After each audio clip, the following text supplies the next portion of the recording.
Hi there, investigators. It's time to uncover the truth behind another case. The case of Xavier Dupont de Ligonnès. Xavier Dupont de Ligonnès, born March 9, 1961. He is the eldest son of the French Count Bernard Hubert Dupont de Lignes and his wife, Genvieve. Xavier had a younger sister named Christine. Xavier's parents were very wealthy. Xavier's mother, Genvieve, claimed to have received messages from the divine, which she wrote down during her creative writing sessions. Her strange beliefs developed into teachings about the impending apocalypse, and she founded a religious sect called the Church of Philadelphia. The group consisted of members of the aristocracy, whom Genvieve believed would survive the apocalypse and participate in the renewal of the world. Despite his father's aristocratic title, Xavier had little interest in the French tradition. Instead, he was fascinated by luxury, high-end cars, and Xavier loved the United States. Xavier's lavish lifestyle was financed by his mother through substantial donations from members of the sect, who vowed to keep their activities secret. In 1974, Xavier met Emmanuel Teneur on the beautiful island of Bra. They formed a friendship based on mutual understanding and respect. It is said that at that time, Emmanuel confessed his feelings to Xavier, but despite his rejection, their close friendship remained unchanged. 2 years later, Xavier met Agnes Hodanger in Neuilly, a suburb of Paris. Agnes was born on November 9, 1962, and Agnes was deeply religious. She worked as an assistant at the Blanche de Caze Catholic School in Nantes, where she taught catechism. Although information about Agnes' family is not widely available, there are many sources that indicate that Xavier and Agnes formed a very close relationship. The relationship developed into a short-lived romance before they decided to separate. In 1990, Agnes gave birth to her first child, Arthur, from a non-coercive relationship. Soon after, she and Xavier got back together, rekindled their love, and decided to marry. Xavier adopted Arthur as his son. 2 years after the breakup, they welcomed the birth of their second son, Thomas, who was considered the heir to the family. To commemorate this important event, Xavier chose Emmanuel as the first person to support Thomas. After Thomas, the couple had 2 more children, Anna and Benoit. The family of 6 lived happily. Xavier showed himself to be a loving father and his children excelled in school, opening up a promising future. Agnes passed on her faith to her children and took them to church. Around 2000, in accordance with their interests and wishes, Xavier moved his family to the United States. Xavier, a reserved, charismatic, and multilingual man, believed he could easily integrate into the United States. However, this project failed, resulting in significant financial loss. Upon returning to France, Xavier was left in a large amount of debt after several failed business ventures. Xavier was described as a salesman in some investigations. According to French media reports, financial problems had been a major concern for Xavier for many years. One of Xavier's failed projects was the importation of plans from the United States into French. In addition, Xavier also started a small business but found only limited success. These businesses included hotel and restaurant guides for sales representatives, a loyalty system for restaurants, and an association called the French Federation of Commerce. Xavier was also listed as the manager of another business that has not been clearly disclosed. Eventually, the business's accounts were few, and by 2003, Xavier had hired 6 sales staff. Xavier's work was often Monday through Friday and brought in less than $4,200 in reported annual income. The mounting financial problems began to strain Xavier's marriage, perhaps due to the usual disagreements in marriage. In 2004, Agnes wrote on a French forum about the challenges she and her husband faced, notably that Xavier had told her that the collective death of the entire family would not be a disaster. The financial situation worsened, and by 2009. The mounting debt had taken a serious toll on their relationship, forcing them to temporarily separate. During this time, Xavier sent Agnes several letters blaming her for the family's difficulties and the debts they were facing. This emotional stress affected Agnes, causing her to lose her sense of direction and suffer from insomnia. During this difficult time, Xavier sought help from his friend Emmanuel, who came from a wealthy family and had inherited a fortune from his father. Emmanuel was always ready to help Xavier financially. Emmanuel not only lent Xavier money, but also financed his trips and co-signed the purchase of a house. With Emmanuel's help, the Xavier family lived in a small wooden house on the outskirts of Nantes in the late 2000s. However, after settling down, the neighbors found Agnes to be stubborn and not easily put up with her husband. But behind closed doors, Agnes faced personal problems. She felt Xavier was too slow and unloving, and sometimes even abusive towards Agnes. She was also frightened by the way Genvieve, her mother-in-law, controlled Xavier. She described Genvieve as a mentally ill mystic and was extremely fearful. On January 20, 2011, Xavier's father Bernard died. Xavier hoped that his father's death would result in an inheritance, which would help him solve his financial problems. However, Xavier was shocked. When he went through his father's possessions, he found nothing of significance. The remaining items included a few pieces of paper, a rifle, a name tagged, a ring, and some cash, which Xavier promptly took. A few hours after his father's death, Xavier withdrew cash using his father's card. On February 2nd, he obtained a gun license, and on March 12th, he purchased a silencer for his rifle. During this time, he practiced shooting a rifle in the garden, looking at a balloon on a support stand. Emmanuel visited and tried shooting, finding nothing unusual. Xavier explained that the silencer was to avoid disturbing the neighbors. On Friday, April 1st, Xavier and Emmanuel went to a shooting range together, where Xavier's rifle was the focus of attention. The next day, Emmanuel called Xavier 5 times and they talked for almost an hour. Sunday, April 3rd. That night, Xavier, Agnes, and their children watched a movie and had a nice dinner at a restaurant. Everyone in the family was there, except Thomas, who was studying at a Catholic school and living in a nearby dormitory. After the outing, the family returned home and were seen by neighbors. Some family members also exchanged text messages with friends and acquaintances. That night, Xavier used drugs to put his wife and children to sleep, then shot and buried them in the garden. He did the same thing with the family's Labrador. Xavier called Agnes's workplace and said she was sick. He then contacted Arthur's school and said Arthur had been in a motorbike accident. He then contacted Anne and Benoit's school and said they were sick. In the afternoon, Xavier sent a letter to the restaurant where Thomas worked, saying that Thomas would resign because his father had been transferred to Australia. However, Xavier still had to deal with Thomas. On Monday, April 4th, Xavier contacted Thomas and had dinner with him at a restaurant near Thomas's university dormitory. After the meal, Thomas returned to his room exhausted.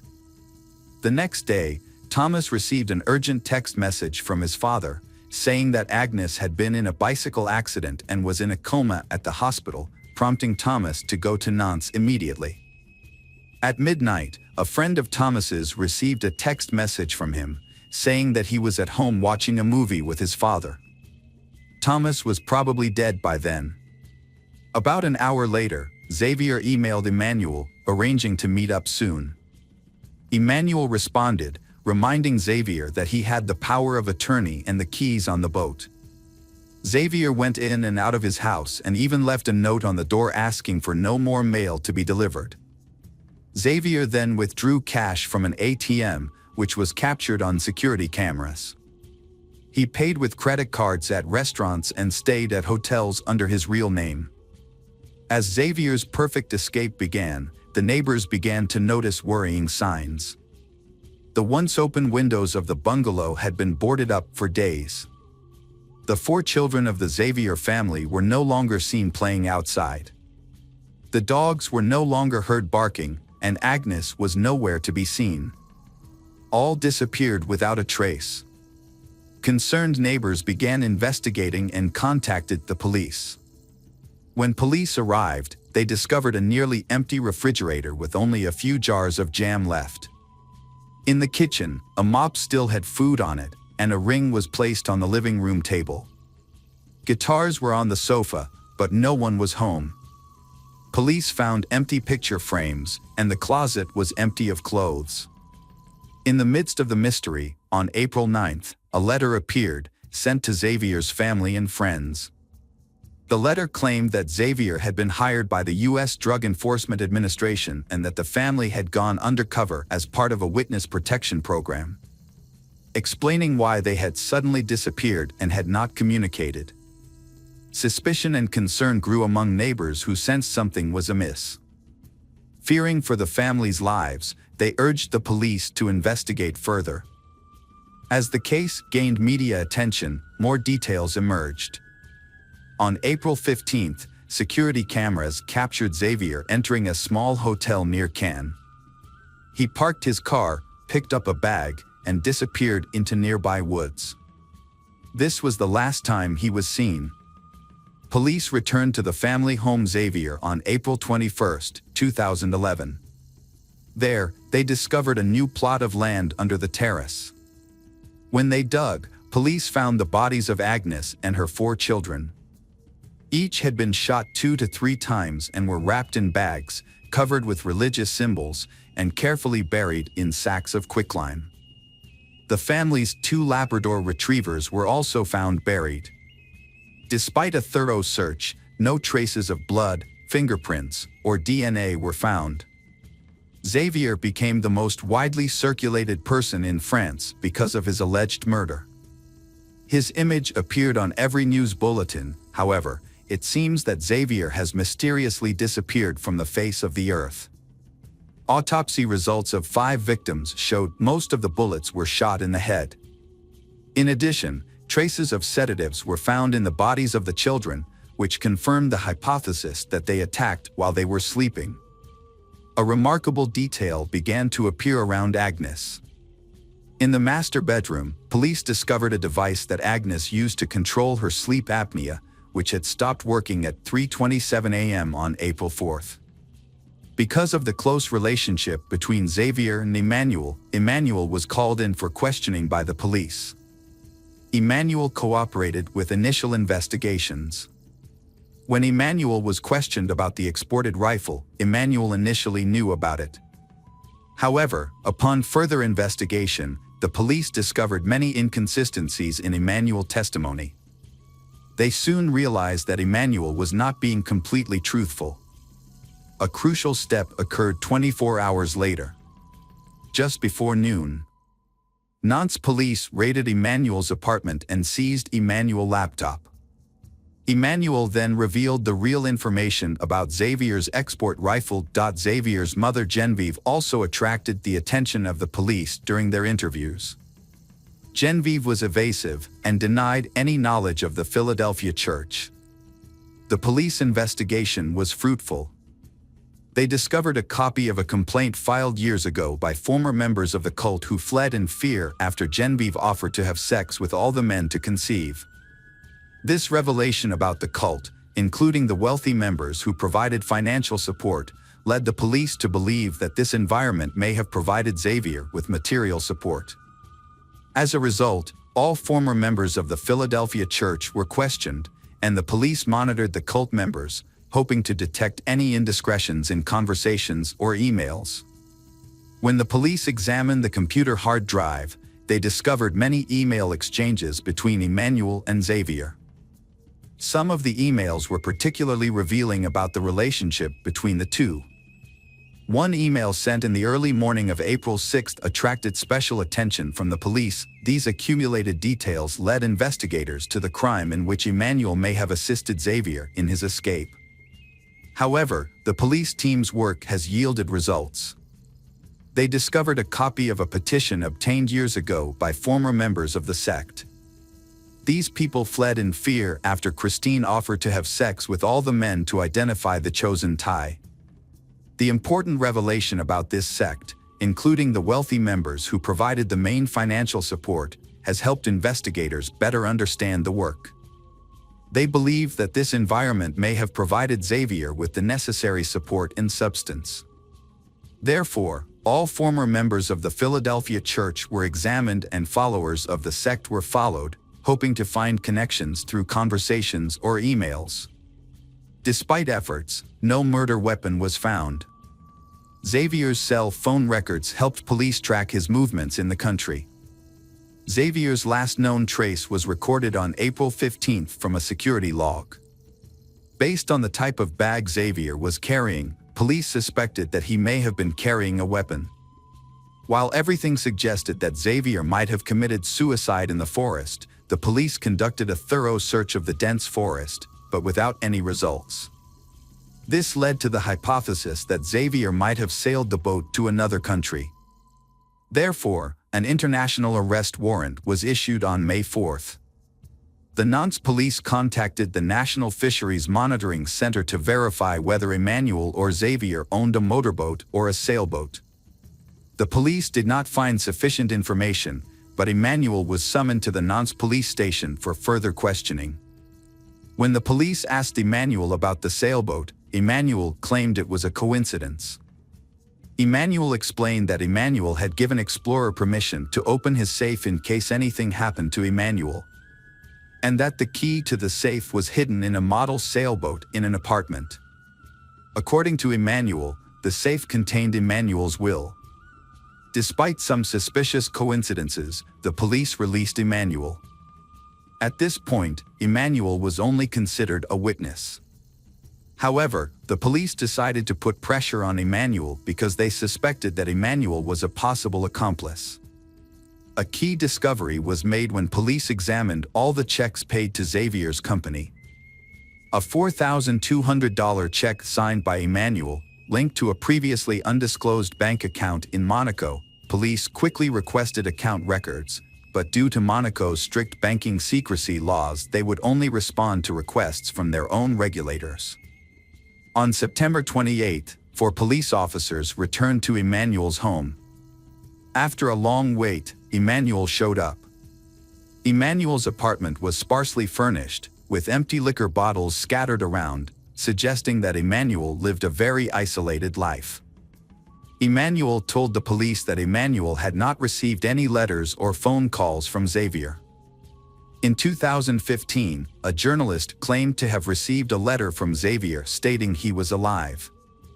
However, after conducting handwriting, DNA, and fingerprint analyses, the letter did not provide any new information. A tip-off about a monk resembling Xavier led police to raid a monastery in Rab-Brun-sur-Aran on January 9, 2018. After a thorough 2-hour search, they concluded it was a case of mistaken identity. Then, on January 18, 2019, Emmanuel died of a heart attack. That same year, authorities arrested a man they believed to be Xavier at Glasgow Airport in Scotland, only to discover it was a case of mistaken identity. Speculation has it that Xavier may be hiding in South America, specifically Argentina, where Xavier can help him avoid being noticed. Despite the passing of the years, the Church of Philadelphia still exists, with members who have been part of the church for nearly 40 years, living in seclusion from the world. Since 2011, the case has been shrouded in rumors and speculation, causing it to stall. Ultimately, Xavier was never found. The perpetrators responsible for the deaths of Agnes and her 4 children have still not been found. Welcome back, detectives. Let's dive into another horrible case. The case of Agnes Klavina. Agnes Klavina was born on July 8, 1984, in Riga, the capital of Latvia. She grew up in a typical family with her parents and older sister, Greta. They sisters were extremely close, with only a couple of years between them. Their parents worked hard to provide them with a good education and support their dreams. Agnes was a lively and outgoing young girl who excelled in school, enjoyed sports, and had many friends. Her dream was to pursue a career in tourism or entertainment, as she loved to travel and was skilled at organizing fun leisure activities.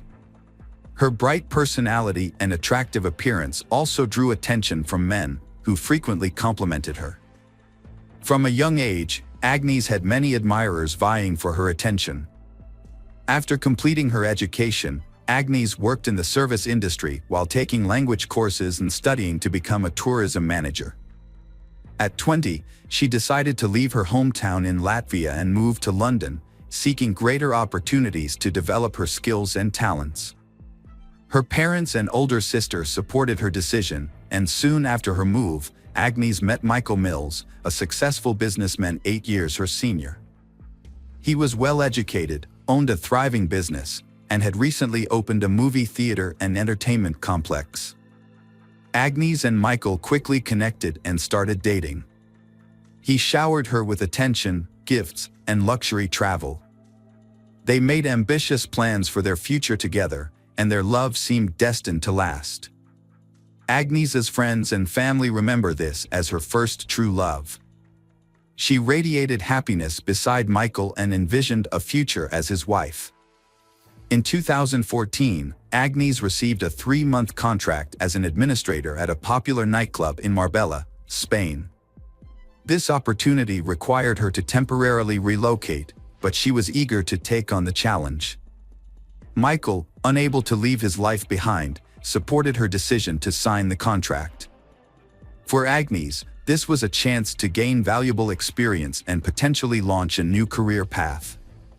Marbella, a renowned resort on the Mediterranean coast, attracts vacationers from around the world, particularly the wealthy. It's not uncommon to spot celebrities, athletes, and business leaders in the area. Kavina, being a sociable person, enjoyed working in such a vibrant environment. Before relocating, she visited her family in Latvia and shared the news of her 3-month employment contract. She also announced her plans to marry Michael upon her return to England. Her family was thrilled for Agnes and wished her well. In May 2014, Agnes packed lightly and moved to Spain for the season, while Michael remained in London. They stayed in touch through daily phone calls and video chats, sharing updates about their lives. Agnes was active on social media, posting daily updates, photos, and videos, which drew a large following interested in her life and work. Agnes had a vibrant and busy life, making the most of every day. After her employment contract ended, she decided to stay in Spain for a couple of months. The resort was entering its peak season, and she saw an opportunity to earn a good income. She discussed her plan with her Michael, who was supportive and promised to visit her for a few days since they hadn't seen each other in a long time. Agnes quickly landed a job as a hostess at an upscale restaurant and renewed her lease. As planned, her boyfriend, Michael, visited her in September. During his visit, they had a great time, planned their upcoming wedding, and picked a destination for their honeymoon. Michael had to return to London after less than a week, leaving Agnes to work in Spain for another month. After that, she planned to visit her relatives in Latvia before flying to England to join her Michael. Unfortunately, these plans never came to fruition. Agnes went to the popular Costa del Sol nightclub with friends on September 6th. Earlier in the day, she had informed Michael of her plans and he approved. Agnes and her friends had a great time at the club, and Agnes even posted some photos on her online profile. She wore a striking mini dress and carried a small white clutch that night. As the night wore on and her friends prepared to leave, Agnes decided to stay a bit longer and then take a taxi home. Her friends didn't worry about her, as she was responsible and hadn't had much to drink. When they said their goodbyes and headed out, Agnes was chatting with a man who had bought her a drink and was trying to get her attention. After that night, Agnes disappeared without a trace. It was as if she had vanished into thin air. No one could recall what time she left the club, who she left with, or where she went afterwards. Agnes failed to show up at work the next day, and attempts to contact her were unsuccessful as her phone was turned off. Her colleagues and friends immediately raised concerns, but the police were slow to respond to the missing persons report. As the day drew to a close, a worried Michael called Agnes's mother to report that he had been unable to reach his fiancée all day, which was unusual. The following day, Agnes's parents and Michael jointly tried to contact the Spanish police to report her disappearance, but they were informed that a missing persons report could only be filed in person by a relative. Undeterred, Michael and Agnes's family booked the next available flight to Marbella. It wasn't until 5 days after Agnes's disappearance that her family was able to file a missing persons report. The investigation began with a search of Agnes's rented apartment, which appeared to be untouched, as if she had simply stepped out for a short time. Her documents, money, and expensive jewelry were still in place, the refrigerator was stocked with prepared meals, and several outfits were laid out on the bed, suggesting that Agnes had been preparing to go out, likely to the club on the night she vanished. To aid in the search, Agnes's friends and family distributed flyers with her picture throughout the city, and the media picked up the story, featuring it on TV news programs and the front pages of local newspapers. The police reviewed footage from CCTV cameras inside and outside the entertainment venue, but encountered a setback. The files had already been deleted. However, with the help of specialists, they were able to recover the recordings. One of the restored videos, taken by a camera near the parking lot exit, showed Agnes leaving the club around 6 a.m. with a man. It was clear that she did not leave voluntarily. The final footage, which showed Agnes alive, was thoroughly examined by experts. However, the more they studied the footage, the more alarming it became. Agnes was seen being led by a man to the parking lot, clearly under duress. He had a tight grip on her waist, and Agnes looked frightened. She attempted to break free multiple times and appeared to be saying something emotional, but he persisted in leading her to a Mercedes A63 with tinted windows. As he forced Agnes into the car, it became clear that another person was already inside. Meanwhile, the first man got into the driver's seat. Agnes temporarily managed to open the car door and tried to escape, but he who had been standing next to her, likely the doorman, intervened and pushed her back into the car at the driver's signal. In return for his assistance, the driver appeared to hand the doorman something, presumably a cash reward. Agnes's phone was turned off 6 minutes after she got into the car, and it was never turned back on. The vehicle's subsequent movements couldn't be tracked because there were no CCTV cameras along the route. It became clear that the men in the cabin were the last people to see Agnes before she went missing.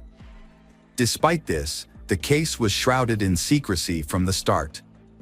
Everyone involved in the investigation signed confidentiality agreements, and information was kept from the press and even Agnes's loved ones.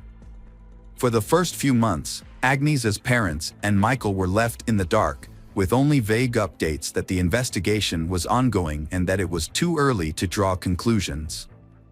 As time passed without any word from Agnes, hope began to dwindle. Agnes's fiancé, Michael, periodically gave interviews pleading for help in finding her, but no one ever came forward with information. It wasn't until 6 months later that Agnes's relatives were finally shown footage from the club's cameras and given the names of the 3 men who had last been in contact with her. Wesley Capper, the son of a wealthy British millionaire, was identified as he who forcibly removed Agnes from a club and pushed her into a car. Wesley Capper was accompanied by his longtime friend, Craig Porter, who had no specific occupation and had previously been on the police's radar. A third man, Cyan Usman, a dark-skinned doorman, was also in the car. Under interrogation, all 3 men claimed they were innocent, stating that Agnes had voluntarily gotten into the car. According to Wesley Capper, He and a friend had met Agnes at a club and approached her to strike up a conversation. Wesley Capper claimed that Agnes was already intoxicated, but this contradicts the testimony of her friends. He also stated that Agnes had accepted a drink from him and his friend. Capper then invited Agnes to continue the party at his luxurious country home, which she allegedly agreed to.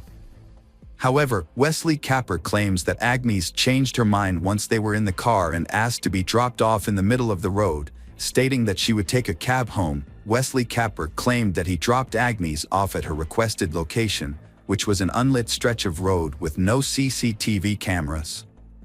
Craig Porter couldn't confirm or deny Wesley Capper's statement about Agnes's presence in their car. According to Porter's own admission, he was also extremely drunk and didn't know how or when Agnes got into the vehicle. He fell asleep shortly after leaving the parking lot and only woke up to find Agnes was no longer in the car. The doorman, Sean Usman, confirmed that Agnes was intoxicated, but he couldn't say if she voluntarily got into the car. However, he did say that when the car moved, Agnes opened the door and nearly fell out. The driver then asked him to close the door, for which he received a large tip. When questioned, Sean Usman said he didn't think Agnes's attempt to get out of the car was an escape attempt. In his opinion, she might have accidentally opened the door due to her intoxication. He also noted that Agnes didn't scream or ask for help during the incident. The security footage clearly shows Wesley Capper forcibly leading Agnes to the car, holding her by the waist and wrist.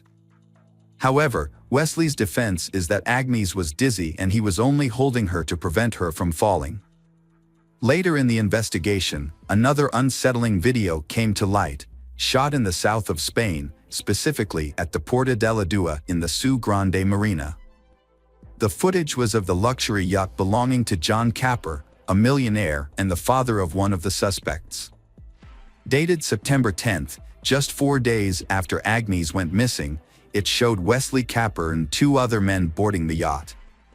Notably, they carried a heavy suitcase and what appeared to be a rolled-up carpet. However, when questioned about this footage, Wesley Capper explained that he and his friends had traveled to the yacht simply to have a good time. He claimed the suitcase was packed with their belongings and what seemed to be a carpet was actually bedding. Wesley Capper failed to account for where everything had gone, considering none of these items were seen upon their return. The investigators meticulously searched the yacht and the automobile, only to find nothing of consequence because both vehicles had been thoroughly cleaned, thus destroying any possible DNA evidence. Interestingly, during this exhaustive search, a blonde hair was found in a car trunk, although determining its origin was not feasible as the hair itself had strangely disappeared over the course of the investigation, marking another puzzle within this intriguing case. A few hours after Agnes was last seen in the defendant's car, Wesley Capper made several calls to emergency services, but hung up each time without waiting for an answer. It seemed as though he was afraid or uncertain about what to do. Wesley Capper claimed he was drunk and made the calls randomly. The lawyer for the Agnes family argued that Agnes was likely already dead, and her body was probably at the bottom of the sea, hidden in the suitcase the suspects had brought on board the yacht. He also believed that the case had been intentionally delayed, giving the suspects ample time to destroy any evidence that could prove their guilt. It wasn't until a year and a half after Agnes's disappearance that Wesley Capper, Porter, and Usman were finally brought to trial. They were accused of holding Agnes against her will and forcing her into a car. Unfortunately, due to a lack of evidence, no further charges could be made. This decision outraged Agnes's relatives, but the judge stood firm. In 2019, nearly 5 years after Agnes's disappearance, the 3 men were brought to trial again. Despite the prolonged period, they continued to deny their guilt, claiming that Agnes voluntarily got into the car. The prosecutor argued that the doorman should be considered an accomplice for helping the defendants drive the victim away. The doorman, Usman, could have faced a 5-year prison sentence. Instead, he defended himself, stating that he was a suspect due to his skin color and lack of access to a good lawyer. He claimed that he sent all his earnings to a starving family in Africa. Wesley Capper and lawyers argued that their clients were only guilty of persuading Agnes to get into the car, not forcing her.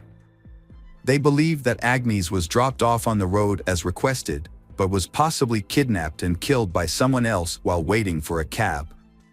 The judge's verdict was met with surprise and anger from Agnes's relatives, as none of the defendants received any punishment.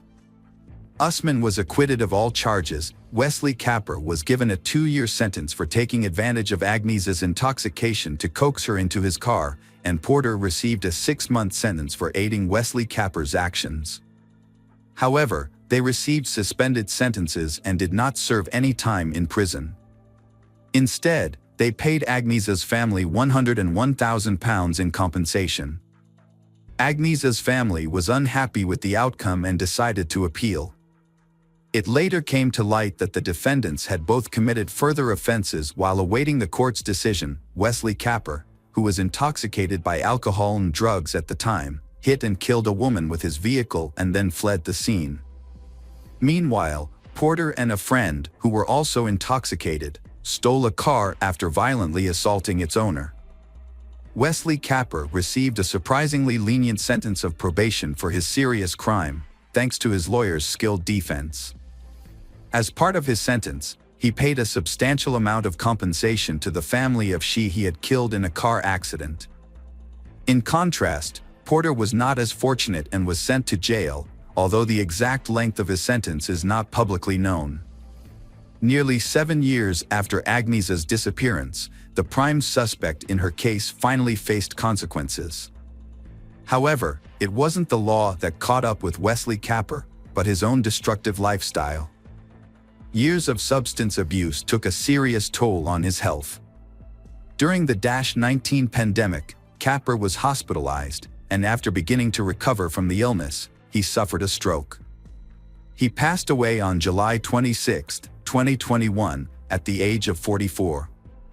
At that time, Agnes's parents appealed to the court again, but unfortunately, the suspect had since passed away and could no longer face prosecution. Despite this development, the case was still before the Supreme Court, although a new turn of events would arise 9 years later, long after Agnes's fate had been presumed, her body never found, alive or dead. Following this, her parents, sister Michael, and their lawyer converged on a plausible theory. It suggested that the perpetrators had likely disposed of Agnes's body in a suitcase that was secretly boarded on a yacht, eventually dropped in a distant, undisclosed part of the open ocean. In mid-June, a gardener at the exclusive Lida Golf Club in the Costa del Sol region discovered a mysterious object near the coast while cleaning the area. Upon closer inspection, the object turned out to be an old, badly damaged suitcase. The gardener did not attempt to open it and instead called the police. When law enforcement officers opened the suitcase, they found human remains inside. Further examination revealed that the remains belonged to she, approximately 25 to 35 years old at the time of her death. It was also determined that the suitcase had been submerged in water for around 10 years before washing up on the shore. Based on these findings, the police hypothesized that the remains might belong to Agnes, a woman who had gone missing 9 years ago. To confirm this theory, investigators are conducting DNA tests to compare Agnes's DNA with the remains found in the suitcase. Hello friends, welcome to our channel. Today we're going to take a look at another horrible case with you. The case of Belinda Temple. 1986 was the year Belinda started her college education in her hometown. Unlike her twin sister Brenda, who attended Steve Austin University, Belinda stayed close to home. Her decision was largely influenced by her relationship with Marshall Kelmy, who was 3 years her senior. Belinda was deeply infatuated with Marshall, and this relationship began during her high school years. However, Belinda's parents were not in favor of this relationship. They feared that being involved with Marshall would hinder their daughter's opportunities for a prestigious education. They also worried about the potential consequences of an early pregnancy, which might lead to Belinda dropping out of college altogether. The disapproval of Belinda's parents led to numerous arguments at home. Belinda's mother was particularly opposed to the idea of her daughter moving in with Marshall before marriage. She made her stance clear by stating, "He is nobody to you. Once you're married, you can move out, but until then, you have a home here." This remark seemed to only strengthen Belinda's resolve. In a bold move, Belinda and Marshall announced their decision to get married during a family dinner. Despite the tension, they shared their plans, which was met with a heavy, uncomfortable silence. Belinda's mother was visibly upset but seemed resigned to their decision, gritting her teeth and remaining silent for the rest of the evening. In reality, Belinda had made up her mind to marry Marshall as a way to assert her independence and prove to her parents that she was capable of making her own decisions.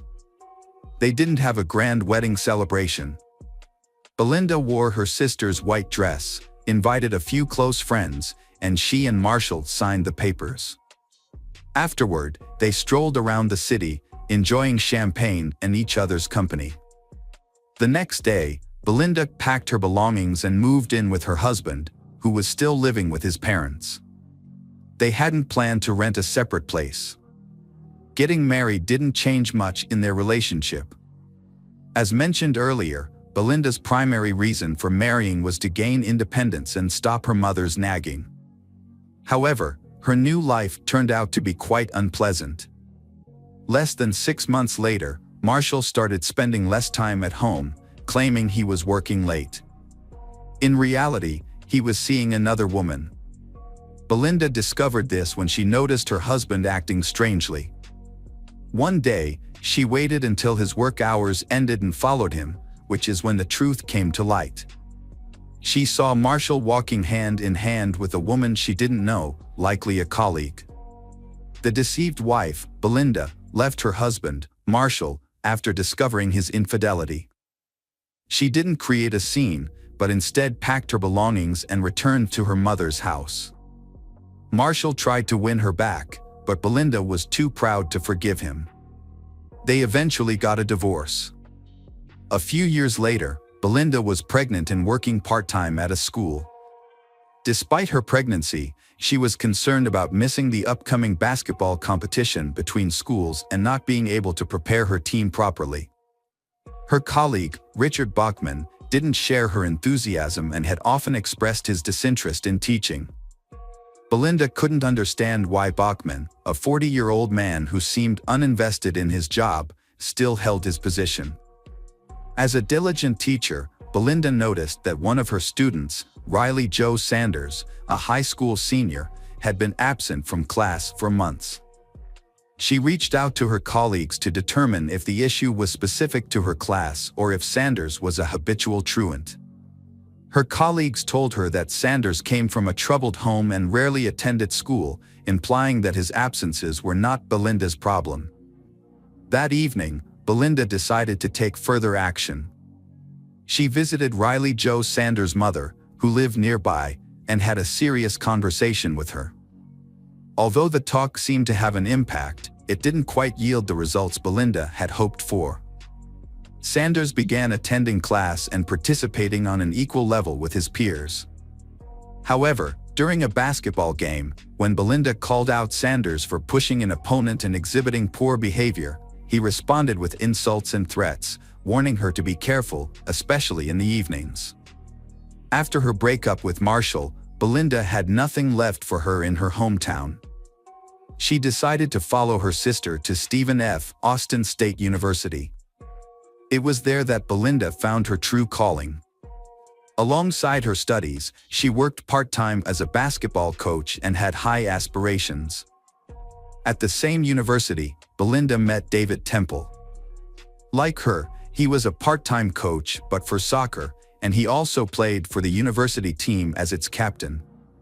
Soccer had been an integral part of David's life since childhood, and it was clear even then that he was destined to excel. He consistently performed well for his team, earning the respect of all his teachers.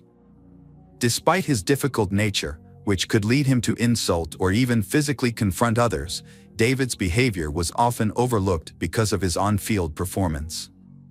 During games, he would become fully engaged and find it difficult to calm down for a long time afterward. However, one of his teammates later revealed that David's aggressive behavior was due to his use of steroids. David's behavior changed significantly when he was with Belinda. He became a caring and chivalrous partner, but with one major caveat: he would become aggressive and confrontational if he perceived anyone as a threat to their relationship. Belinda was well received by David's parents, who admired her love for sports, a common interest she shared with their son. However, Belinda's twin sister and friends were less than thrilled about her relationship with David.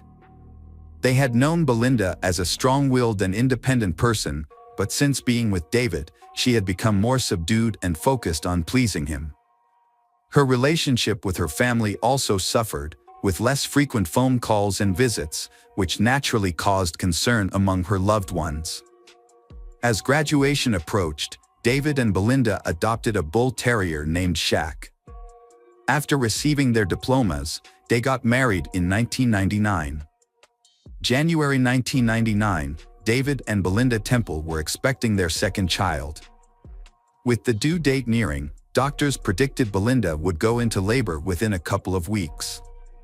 As with many pregnant women, Belinda was frequently exhausted, and caring for their son Evan added to her fatigue. One evening, David decided to give his wife a break from household chores and allow her some rest. To minimize distractions, David took Evan for a walk in the park. As they strolled through the fresh air, their hunger grew, so they stopped at a cafe for a snack. After their cafe visit, David and Evan headed home. Upon arrival, David noticed the front door had broken glass. He quickly told Evan, "I'm going to take you to visit Harland for a bit, okay?" Without waiting for Evan's response, David led him to a neighbor's house, where family friends lived. Evan, struggling to keep up, asked, "Why can't we go to Mom's?" David, unsure of how to respond, said, "Mom's in the hospital right now." The neighbor, Quentin Harland, had just opened the door to unexpected visitors when David rushed past him, taking his son into the living room without a word. David then ran towards his own house, leaving Quentin confused. Quentin shouted to his wife to care for the child and followed David. "What's going on?" Quentin asked, but before David could respond, they reached David's house, where Quentin saw the front door was broken. Upon entering, Quentin saw the house was in disarray, with open closets and belongings scattered everywhere. A trail of blood led to the stairs, prompting Quentin to push David aside. Under the stairs, in the dressing room, they found Belinda lying face down with a severe head wound. David, seemingly in shock, didn't react. Instead, he took out his phone and called the police. Police officers quickly arrived at the scene, but they were initially unable to enter the house due to the Temple family's aggressive bull terrier, Shaq, who growled and barked at the unfamiliar men in uniform. One officer drew his gun in response, but David intervened, shouting at them to put their guns away and rushing to restrain the dog in the garage. Upon entering the house, the police assessed the scene and concluded that the perpetrators were likely burglars who had not expected Belinda to be home. Despite her pregnancy, they had shot her to eliminate her as a witness. When police started investigating a crime scene, they were baffled by how the burglar got past the fierce dog, Shaq, that guarded the house. They were also unsure how the perpetrator distracted the dog. Upon closer inspection of the front door, police found broken glass, but its positioning suggested it was broken while the door was already unlocked, which seemed strange. Inside the living room, a box on the nightstand caught their eye, containing jewelry such as earrings, rings, and a gold chain. What puzzled them was why the thief left the jewelry untouched. As police spent more time in the Temple family home, they became increasingly convinced that the whole scene was staged. In their experience, thieves usually take all valuables they can carry, but in this case, nothing appeared to be missing. The presence of the dog continued to raise suspicions, leaving them feeling that something was off. Regarding the murder, Belinda was shot in the back of the head with what was likely a 12-gauge shotgun while kneeling with their back to the killer. However, shotguns are an unusual choice for robbers due to their bulk and difficulty in concealing and transporting. This, combined with the fact that the murder took place at 4 p.m., makes it improbable that a thief would be openly carrying a shotgun at that time of day. When questioned by police about firearms in his home, David mentioned owning a couple of rifles, which he showed to the officers. Notably, the shotgun that could have been used in Belinda's murder was not among the firearms he presented. David went to the police station voluntarily to give a statement and detail the items that had been stolen. Despite appearing nervous, he was cooperative with the police. During this time, his son Evan stayed at Quentin's house, oblivious to what had happened. In 1996, David Temple and Quentin Harland were neighbors and co-workers at a school. They were close friends and often socialized together outside of work, watching sports and hosting barbecues with their families. However, their friendship became strained when Heather Scott, a new teacher, joined the school. Quentin was attracted to Heather, but she rejected his invitation to dinner. What Quentin didn't know was that David had also developed feelings for Heather, and they started a secret relationship. Quentin was angry and hurt when he found out that his married friend, who had a son, was involved with someone else.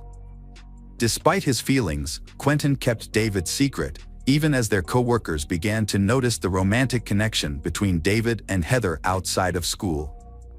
Heather didn't know that David was married, as he didn't wear a wedding ring and kept his personal life private. Belinda had no idea about David's secret life. She once confided in Quentin about her suspicions that David was cheating on her, but Quentin quickly dismissed her concerns. "You're just being paranoid," he told her. "David is a devoted husband and family man. How could you think such a thing?" However, there were signs that something was off. David, who had once been extremely respectful towards Belinda, now frequently insulted her, even in front of others. He would call her fat, despite her only gaining a little weight after childbirth, and would often ask her to leave the room when they had guests, implying that her appearance was embarrassing. Belinda didn't stand up for herself or have a serious conversation with David about his behavior. Instead, she cried at night and felt deeply unhappy as a woman. Meanwhile, David was enjoying his new relationship with Heather.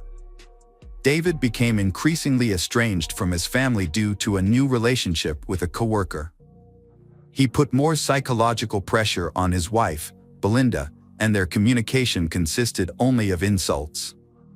Although he never physically harmed her, the verbal abuse continued. That year, Belinda discovered she was pregnant again. The news made her forgive David's past transgressions, and she felt ecstatic. David attempted to appear as a happy father, but it seemed insincere. Sometimes, he would not come home at night, and Belinda was afraid to ask why because she feared his angry outbursts and the potential scandal that could follow. A pregnant Belinda often asked her husband David for help in preparing for the baby's birth, such as running errands, fixing up the nursery, and installing shelves.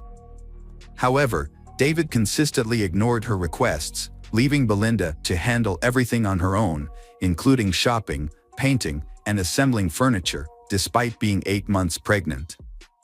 As Christmas approached, Belinda suggested discussing gift ideas with David, but he proposed skipping gifts that year to save money for the baby. Given the doctor's warning that Belinda might go into premature labor, this seemed like a reasonable decision. However, on Christmas, David didn't even get Belinda a small gift. Instead, he announced that he was leaving to spend the New Year's holidays with friends on a hunting trip. Belinda confided in her sister, who immediately changed her plans to be with Belinda, ensuring she wouldn't feel abandoned, especially since labor could start at any moment.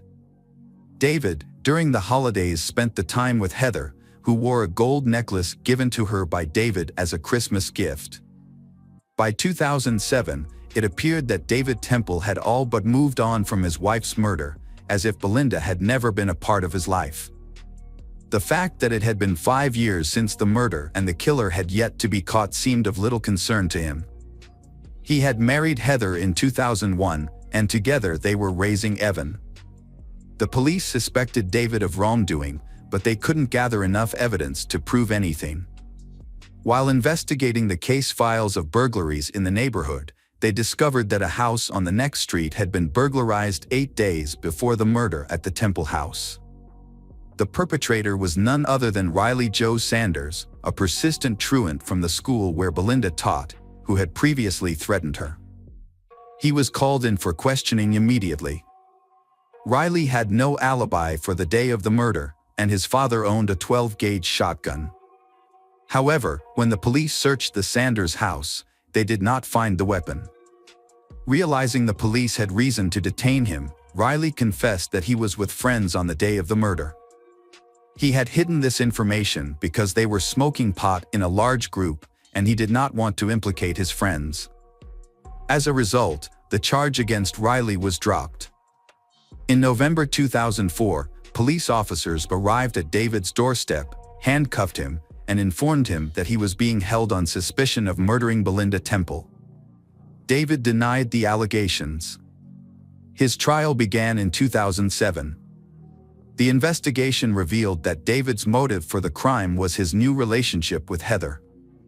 Colleagues of David testified that during Belinda's pregnancy, he boasted about replacing his fat and pregnant wife with the younger and more attractive Heather.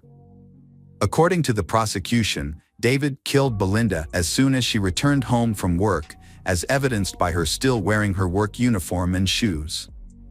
They alleged that he then staged a robbery, scattering belongings around the house, before quickly driving to the park with his son to create an alibi. The prosecution also highlighted several suspicious facts, including that nothing was stolen from the house, and a fierce dog in the yard would have prevented any stranger from entering. Furthermore, witnesses reported seeing David's car stop near a rice paddy, where the murder weapon was likely discarded, with only his son Evan present in the vehicle at the time. However, the shotgun was never found in the area where the crime occurred. Heather testified that before Belinda's murder, her relationship with David was not serious, and she didn't even love him. This statement introduced uncertainty into the jury's decision, as it raised questions about David's motive. Would he really kill his wife over a non-serious relationship, or was Heather lying to protect him? In November 2007, David was sentenced to life in prison. 2 years later, a friend of Riley Sanders came forward to the police to clear David's conscience. According to this friend, Riley had previously confided in him about taking his father's shotgun with the intention of robbing the Temple family home.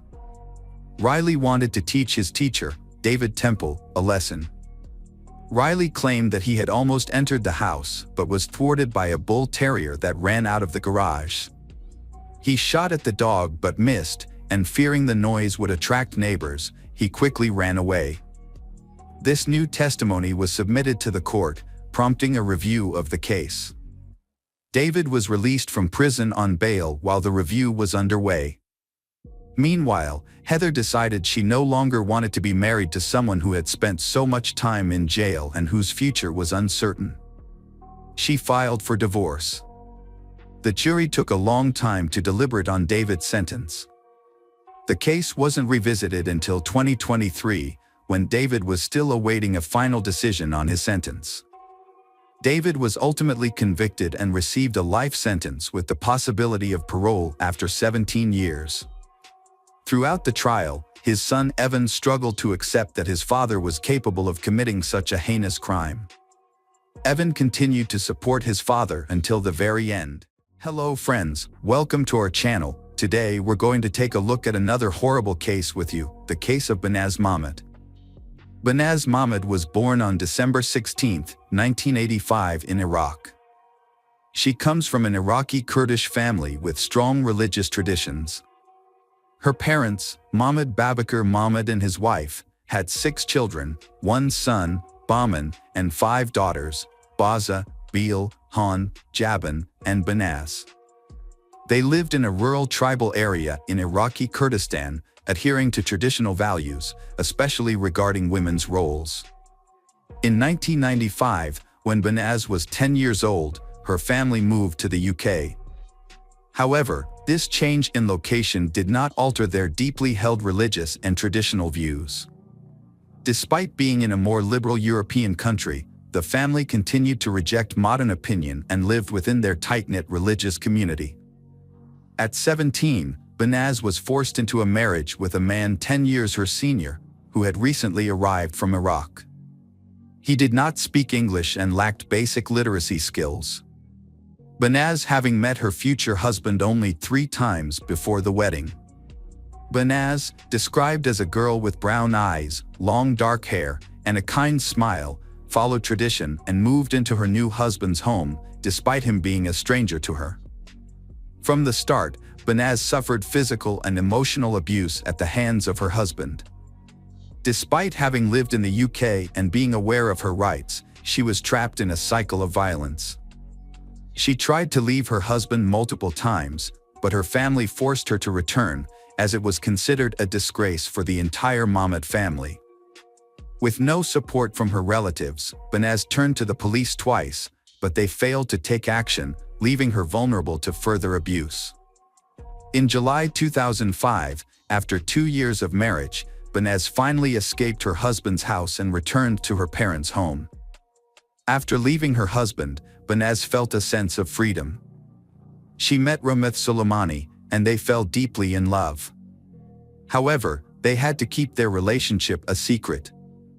They would only communicate twice a day, exchanging messages in the morning and evening.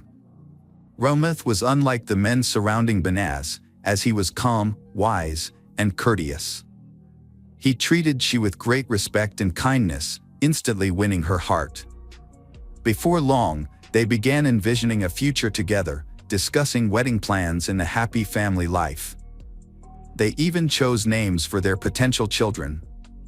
These joyful dreams brought Banaz happiness and gave her the strength to cope with the hatred and aggression from her family.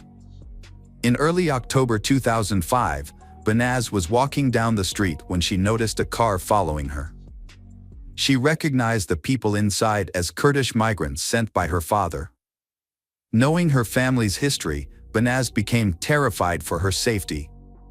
On October 10, 2005, Banaz visited the police station again. During a 2-hour conversation, she shared detailed information about her life with her husband, including the physical abuse she suffered, her family's resentment, and the recent surveillance. She told the police that her husband had repeatedly beaten her, and during one incident, he nearly knocked out her tooth because she dared to call him by his first name in public. Banaz had previously informed the police that she feared for her life, but her concerns were ignored. The police failed to investigate her claims, neglecting to interview her family and husband to verify the accuracy of the information. She was told to contact them again if she felt threatened. Banaz and her boyfriend, Ramith, secretly met for about 2 months without being detected. However, in early December 2005, they were spotted by members of her family near a London subway station. This information was immediately reported to her father. That evening, her male relatives gathered at the family home, where they discussed her actions and deemed them unacceptable. Her uncle, Ari Mahmoud, declared that Banaz should be killed to restore the family's honor. Banaz overheard this conversation. Following this, Banaz went to the police again and explained that she had been under surveillance for months. She also told them that her family intended to kill her. She provided a list of 5 family members who were involved in the plot, but the police did not take her seriously. A serious mistake was made, which led to Banaz's disappearance. To uncover her fate, investigators must untangle a complicated network of lies, violence, and disregard for the truth. 2 weeks later, Banaz's father deceives her into visiting a relative's house, promising to discuss her divorce. Upon arrival, He forces her to drink brandy and leaves her alone in a room with the TV on. As she turns around, she sees her father putting on rubber gloves and reaching for a rope. Realizing her life is in danger, Benaz rushes to the front door, but it's locked. To escape, she breaks a window, cutting her hands on the shards. Benaz manages to reach a nearby cafe, where she collapses. Paramedics arrive and take her to the hospital, where the police are called. When Benaz regains consciousness, she contacts Rameth and asks him to come. After being discharged from the hospital, Benaz moves in with Rameth Soleimani. They celebrate the start of 2006 together and are happy. However, by mid-January, the Mahmoud family begins to pressure Benaz to return home, supposedly to mend their relationship and discuss her marriage to Rameth. Benaz trusted her parents and agreed to return to her father's house, believing her mother would protect her if her father became violent. To be safe, Benaz went to the police station again and gave a full statement, including the names of people she thought might harm her. Despite her fears, she returned to her family home. On January 22, 2006, Rameth was attacked by 3 men in the street who tried to force him into a car. He managed to fight back and reported the incident to the police. 2 days later, Rameth and Benaz were due to give a statement at the police station, but Benaz failed to appear. Rameth attempted to reach Benaz Mahmoud, but lost contact with her after she vanished upon returning to her family's residence. Rameth, who had been in constant touch with Benaz, grew increasingly worried and filed a missing persons report with the police. After numerous appeals, the police finally took action. The disappearance of Benaz Mahmoud sparked an investigation led by the Homicide and Serious Crime Directorate, with Chief Inspector Caroline Good at the helm. Initially, it was suspected that Benaz was being held captive in a house within the community. To locate her, Inspector Good organized an extensive search of linked to the Mahmoud family. Benaz's father, uncle, and ex-husband were brought in for questioning as suspects.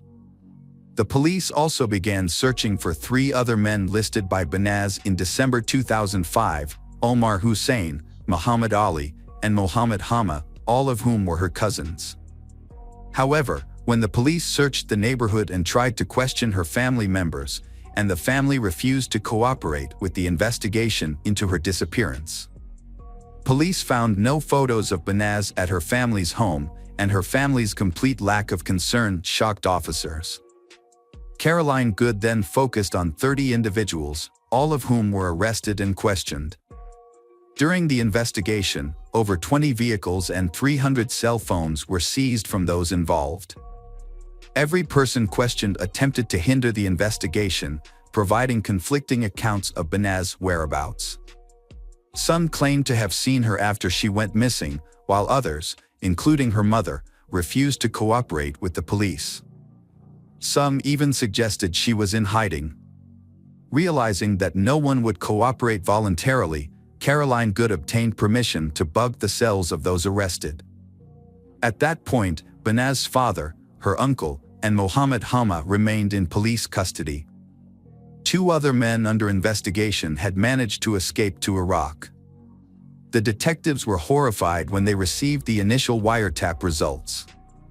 Not only did the 3 arrested men show no remorse, but they also took pleasure in recounting the details of Benaz's death. Their conversations revealed that on January 23, the Mahmoud family intentionally left their home, allowing Omar Hussein and Hama to enter. Once inside, they attacked Benaz, subjecting her to a 2-hour ordeal of beatings and violence. As the torture came to an end, Hama wrapped a cord around Benaz's neck and strangled her. When recalling the final moments of Benaz's life, Hama couldn't contain his laughter. However, it was Mohammed Hama's admission of being present when Rameth was threatened that became the turning point in the case. While Hama was being held in a cell awaiting trial, his phone conversations were secretly recorded. Caroline Good listened to these recordings with growing horror as the suspect proudly described the gruesome details of the murder. In the recordings, Halma provided a detailed account of what they did to Banaz. Despite being terrified and vomiting, Banaz remained silent. Halma then wrapped the rope around her neck 3 times, pulling it so tight that it dug into her skin. As he continued to speak with excitement, he placed his feet on her back and pulled and tugged on the rope. Banaz clung to life until her last breath. It took the perpetrators over 30 minutes to kill Banaz. The brutality of the crime was too much for Caroline Good and the detectives, and they couldn't hold back their tears. Banaz's cousin, Dana Amin, 30, was present in the house and helped the perpetrator put Banaz's body in a suitcase. Muhammad Ali then dragged the suitcase out of the house to a waiting car nearby. Halma revealed that a police car drove by, but the officers didn't notice the suitcase, which had hair and an elbow protruding from it. The very people meant to protect Banaz were involved in plotting her murder. They strangled her with a shoelace, stuffed her body into a suitcase, and took it outside of London. Snippets of conversation mentioned a derelict house with a garden in Birmingham. Caroline Good used the information gathered and matched it with the movement data from the arrested suspects' phones to identify the search area. Due to the vastness of the area, the search could have taken a long time. During a conversation with the suspects, one of them suddenly turned to the other and asked if they had put the freezer back where it originally was. This sparked an idea for Caroline Good, now knew what to look for. A police helicopter was deployed to scan the area and spotted a house with a backyard filled with trash, including a white oblong object resembling a freezer that stood out among the black garbage bags. Upon closer inspection of the suspicious house, the officers' suspicions were confirmed. The police officers began digging, but as the hole reached shoulder depth, they were on the verge of giving up, all except Caroline Good. She recalled the words of Mohammed Hama, who had boasted to relatives that he had buried the victim so deep that she would only be found with the help of an informant. Caroline Good convinced the team to extend the search for another day. On the evening of April 28, 2006, their persistence paid off, and the suitcase was finally found. Unfortunately, Banaz's remains were in extremely poor condition, making it necessary to rely on dental records and DNA samples for identification. Her body was discovered folded into a fetal position, hidden in a suitcase and buried beneath a freezer in the garden of a Birmingham house. On May 1, 2006, the suspects were formally charged with the crime. However, they displayed no remorse, convinced that their actions were justified. Mohammed Hama even claimed that the case would not go to trial, as he believed he was simply carrying out an act of retaliation. Meanwhile, Caroline Good faced renewed opposition from the Kurdish diaspora community.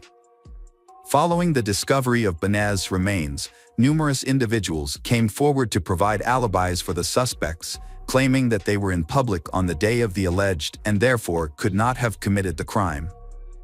Approximately 50 individuals were involved or connected to Banaz's death in various capacities. Reflecting on the events, Caroline Good recalled feeling intense anger, disgust, and contempt for the men involved. She noted that 50 men had participated in the murder of one woman, and they took pride in their actions, which they saw as a demonstration of their masculinity. In March 2007, the trial against Mahmoud Babakar Mahmoud, Ari Mahmoud, and Mohammed Hama began at London Central Criminal Court. Prosecutor Victor Temple described the crime as a cold-blooded and heartless execution that was orchestrated by the victim's father and uncle. In June 2007, a jury delivered finding all 3 defendants guilty of the charges and ineligible for leniency. The sentences handed down were severe. The father received a life sentence with a minimum of 20 years, the uncle was given life with a 23-year minimum, and cousin Mohammed Hama also received a life sentence with a minimum term of 17 years. Judge Brian Barker was scathing in his delivery of the verdict, stating, "You decided that your so-called family honor needed to be restored, which meant she had to die and her memory erased. This is a heinous and heartless crime. What kind of honor is it when a father prioritizes his social status over the life of his own child? A mere 4 months after the trio's conviction, London police were informed that Muhammad Ali had been arrested in Iraq for a crime committed against a young boy. Muhammad Ali had taken his own life. Omar Hussein, the last of the 5 perpetrators, had been hiding in rural Iraq, attempting to avoid public detection. However, in December 2009, he was shot in the leg during an altercation with one of his brothers and required medical attention.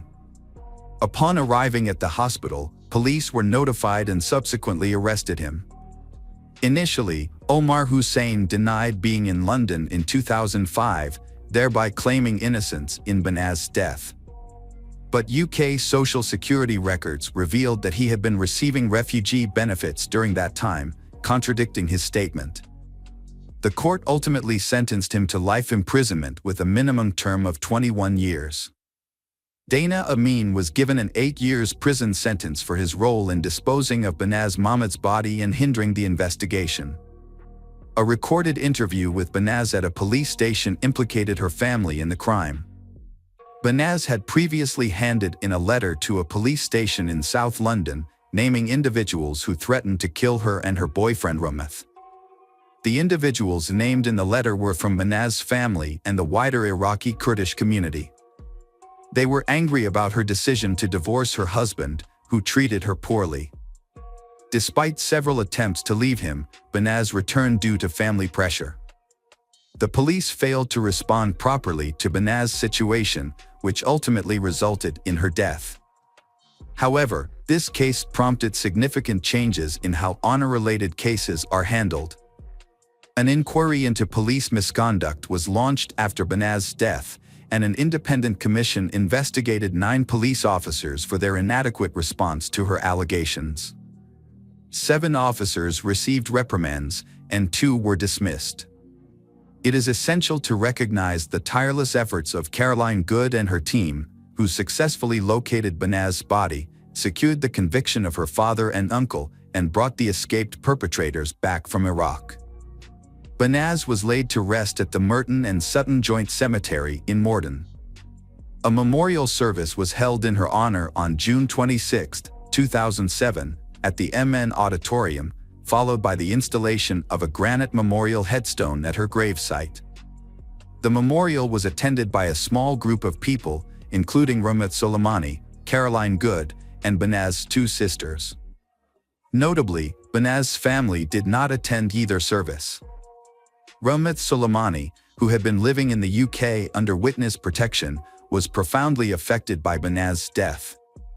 He penned a heartfelt letter expressing his love and grief, describing Banaz as the love of his life and his entire world.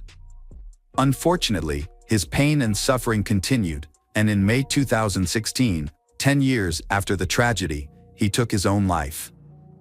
This was his 3rd attempt to end his life, a devastating consequence of the trauma he had endured. Hello friends, welcome to our channel. Today we're going to take a look at another horrible case with you, the case of Jessie Bardwell.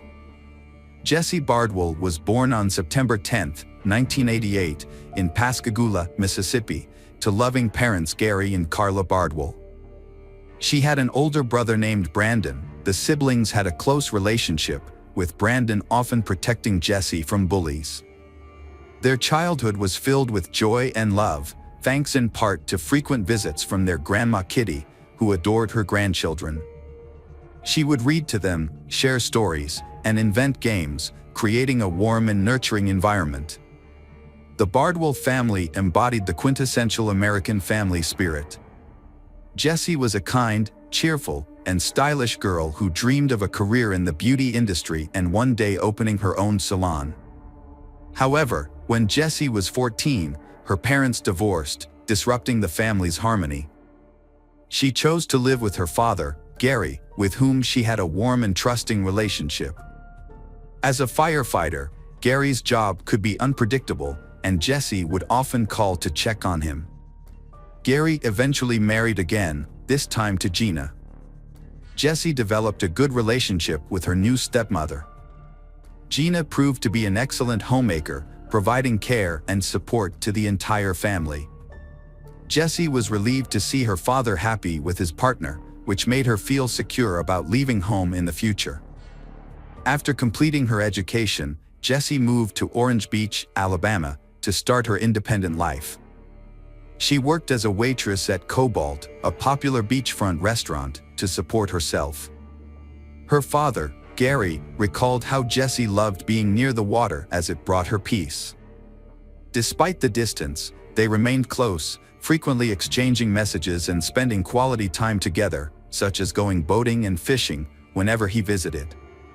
Kimberly Embry, the restaurant manager and Jessie's friend, discovered that Jessie's father was a skilled musician.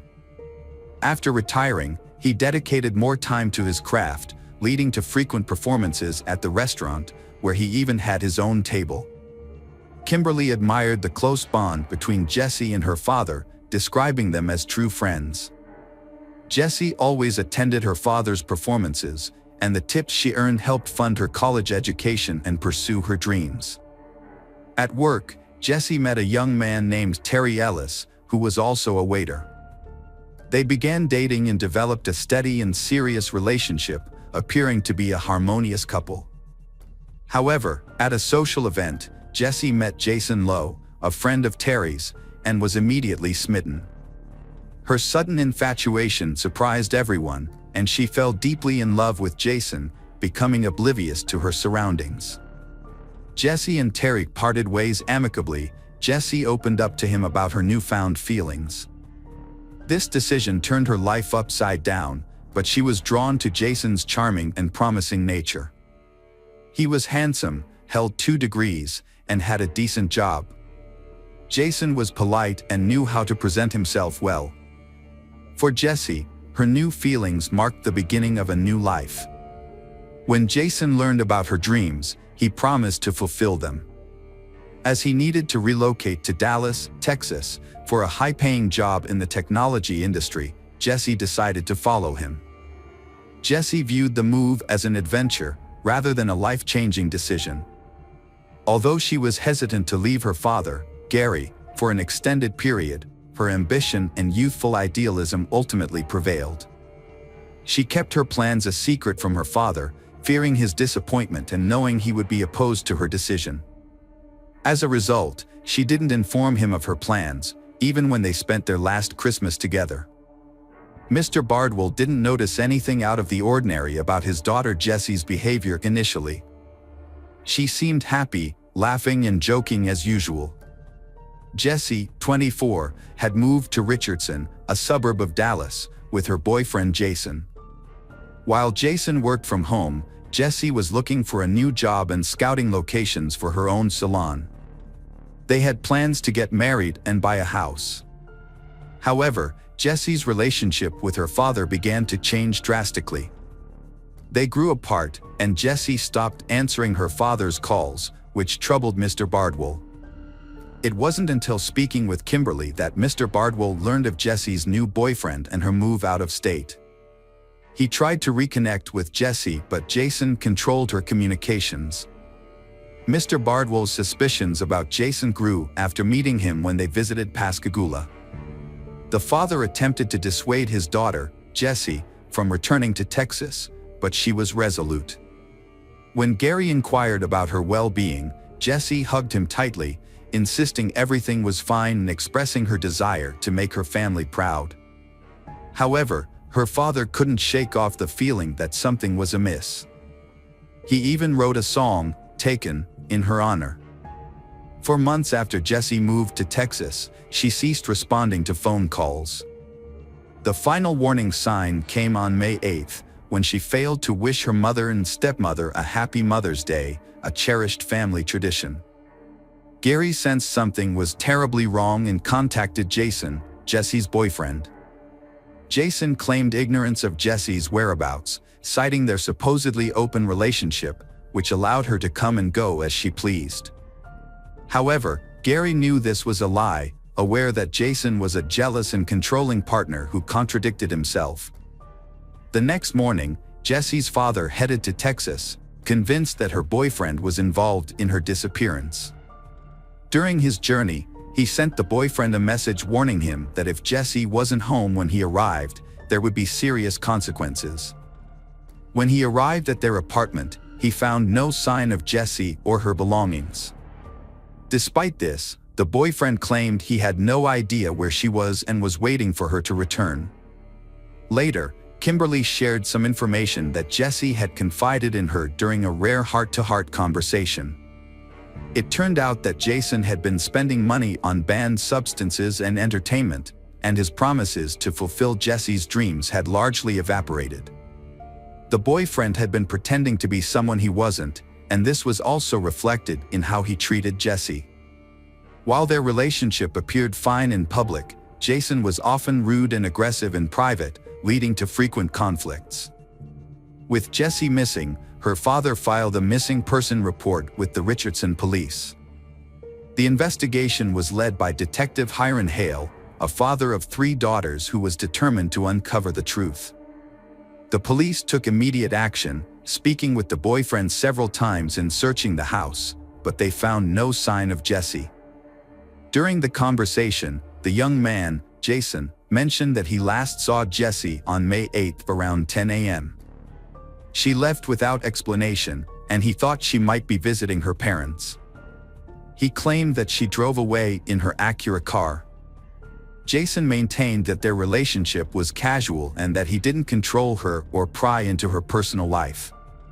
However, investigators discovered information that contradicted his statements. They found out that Jesse had sold her Acura car 3 weeks earlier, and Jason was present at the sale.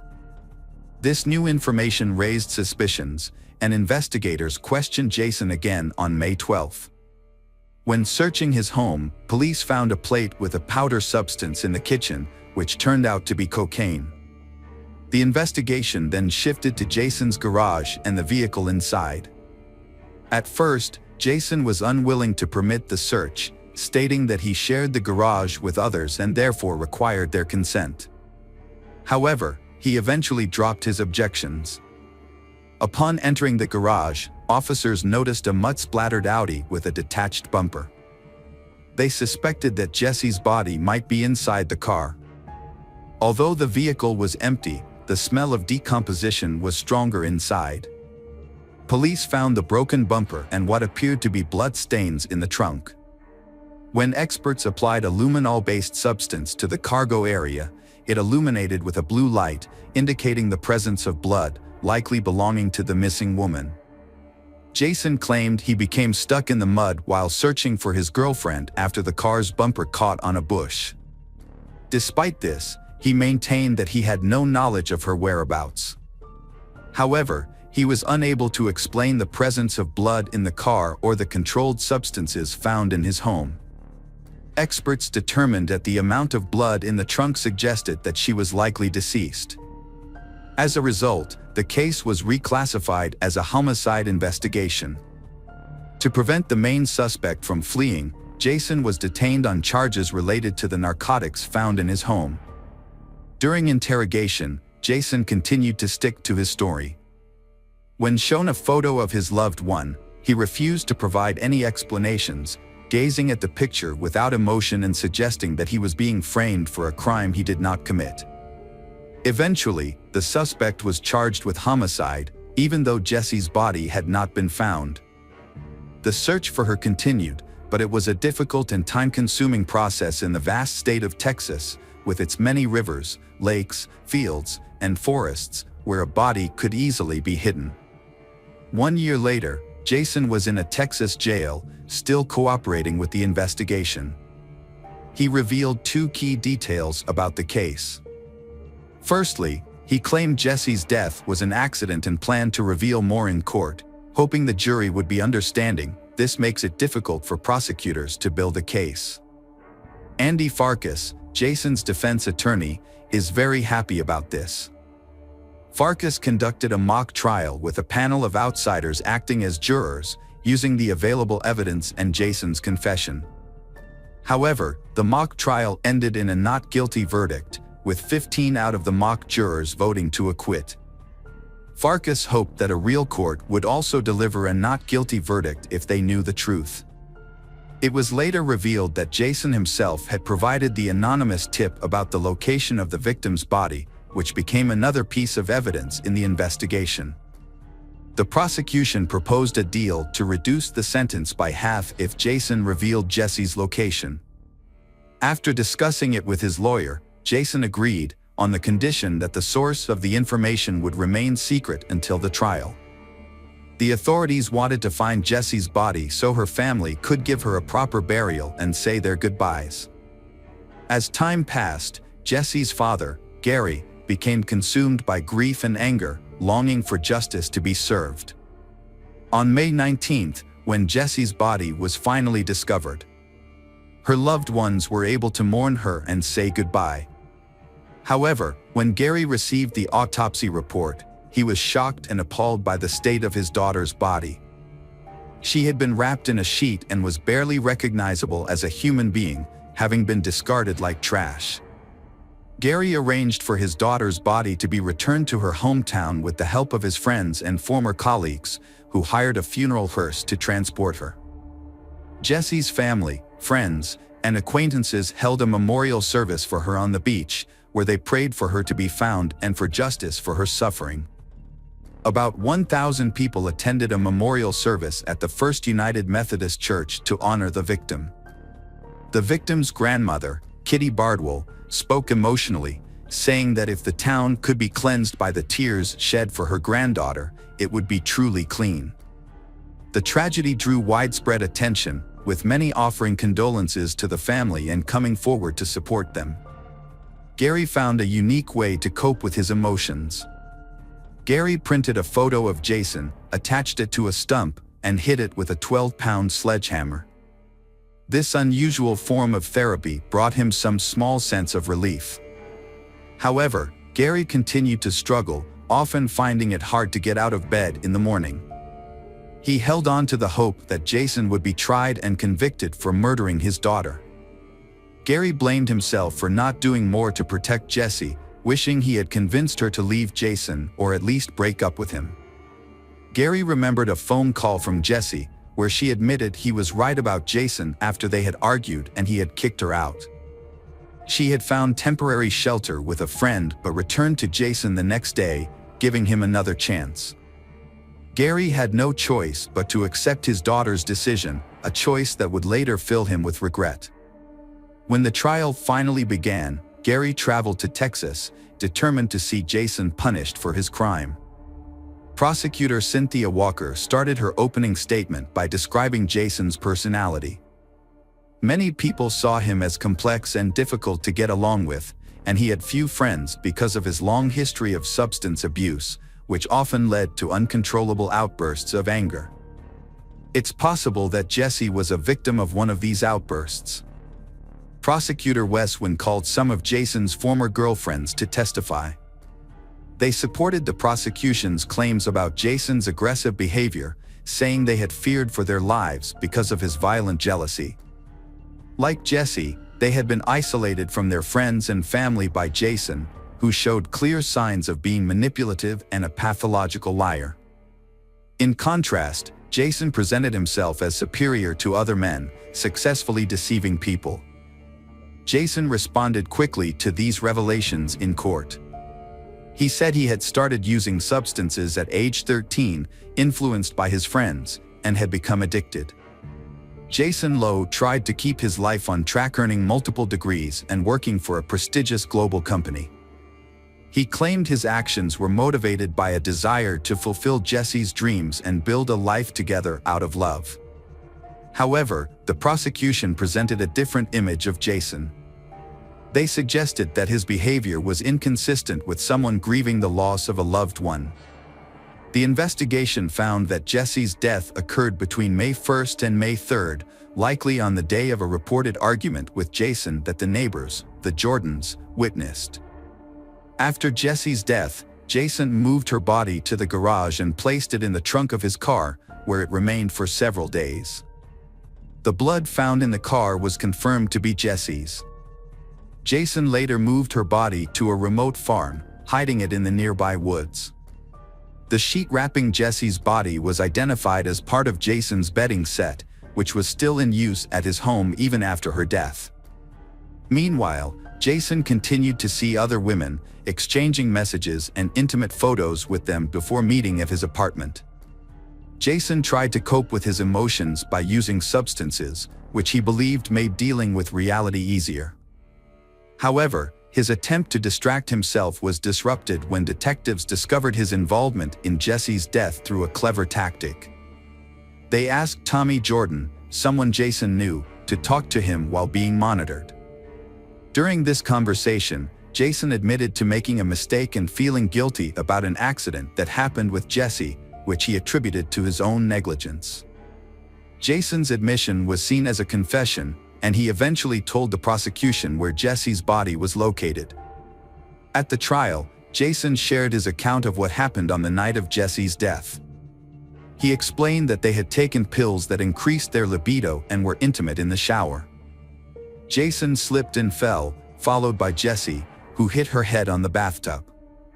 She then sat down, feeling hot and dizzy, and Jason claimed he offered to call for medical help, but Jessie refused, thinking that rest and sleep would be enough. Jason found Jessie unresponsive and not breathing on his chest the next morning. Despite trying to revive her, she was dead. Afraid of being accused of murder, Jason didn't call the police and instead decided to handle the situation himself.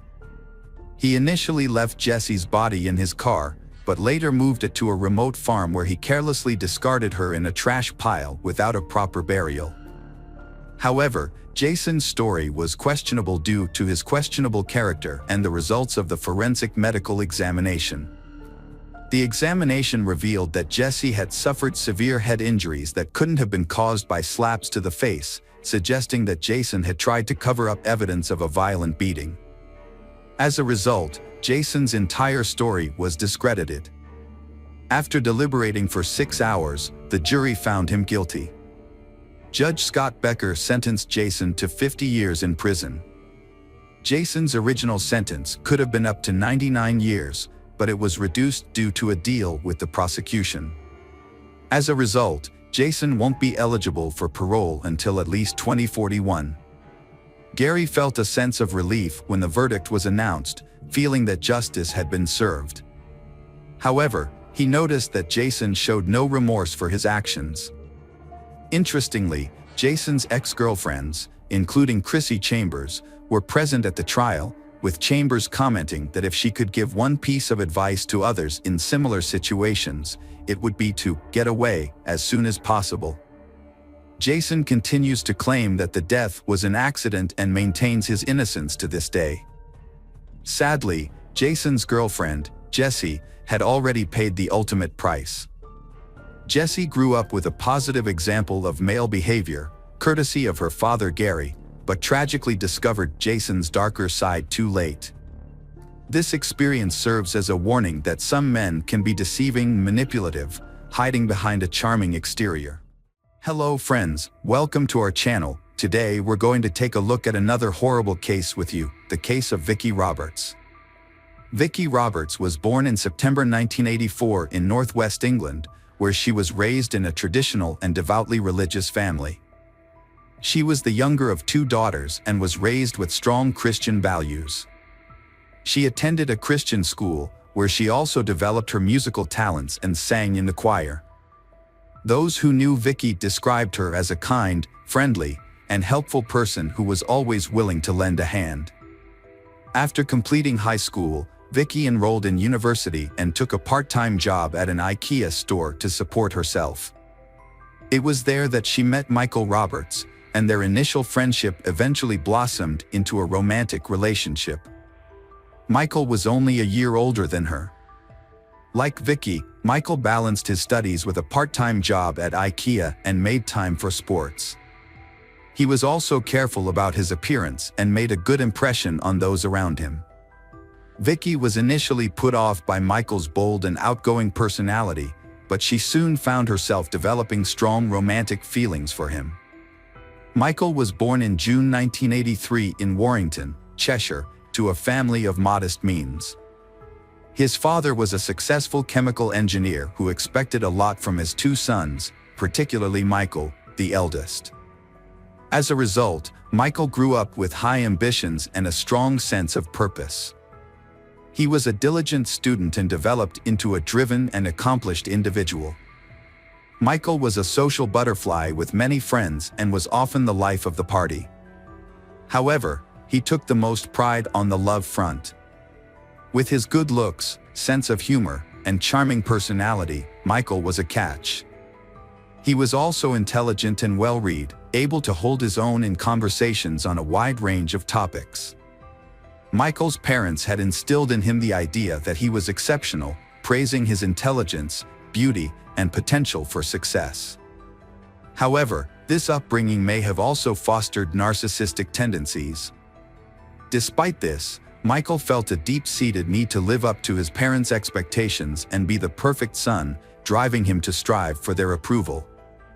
Michael had a series of brief relationships and frequently dated multiple people simultaneously. He was confident in his charm and enjoyed the thrill of pursuing women who seemed out of his reach. For Michael, this was a game, a challenge to be won. Vicky is one of the challenges he wants to conquer. She was a modest and unattainable woman who initially kept Michael at arm's length, refusing even casual invitations. Vicky was focused on her studies and spent her free time at church, leaving little room for dating or relationships. Michael, however, was determined to win her over. It took Michael a few months to win Vicky over, but eventually she agreed to go out with him. He had charmed her with his sweet gestures, flowers, gifts, and thoughtful surprises.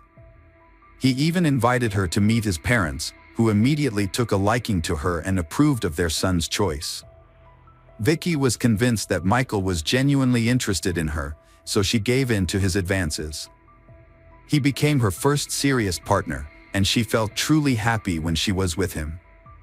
It seemed like fate had brought them together.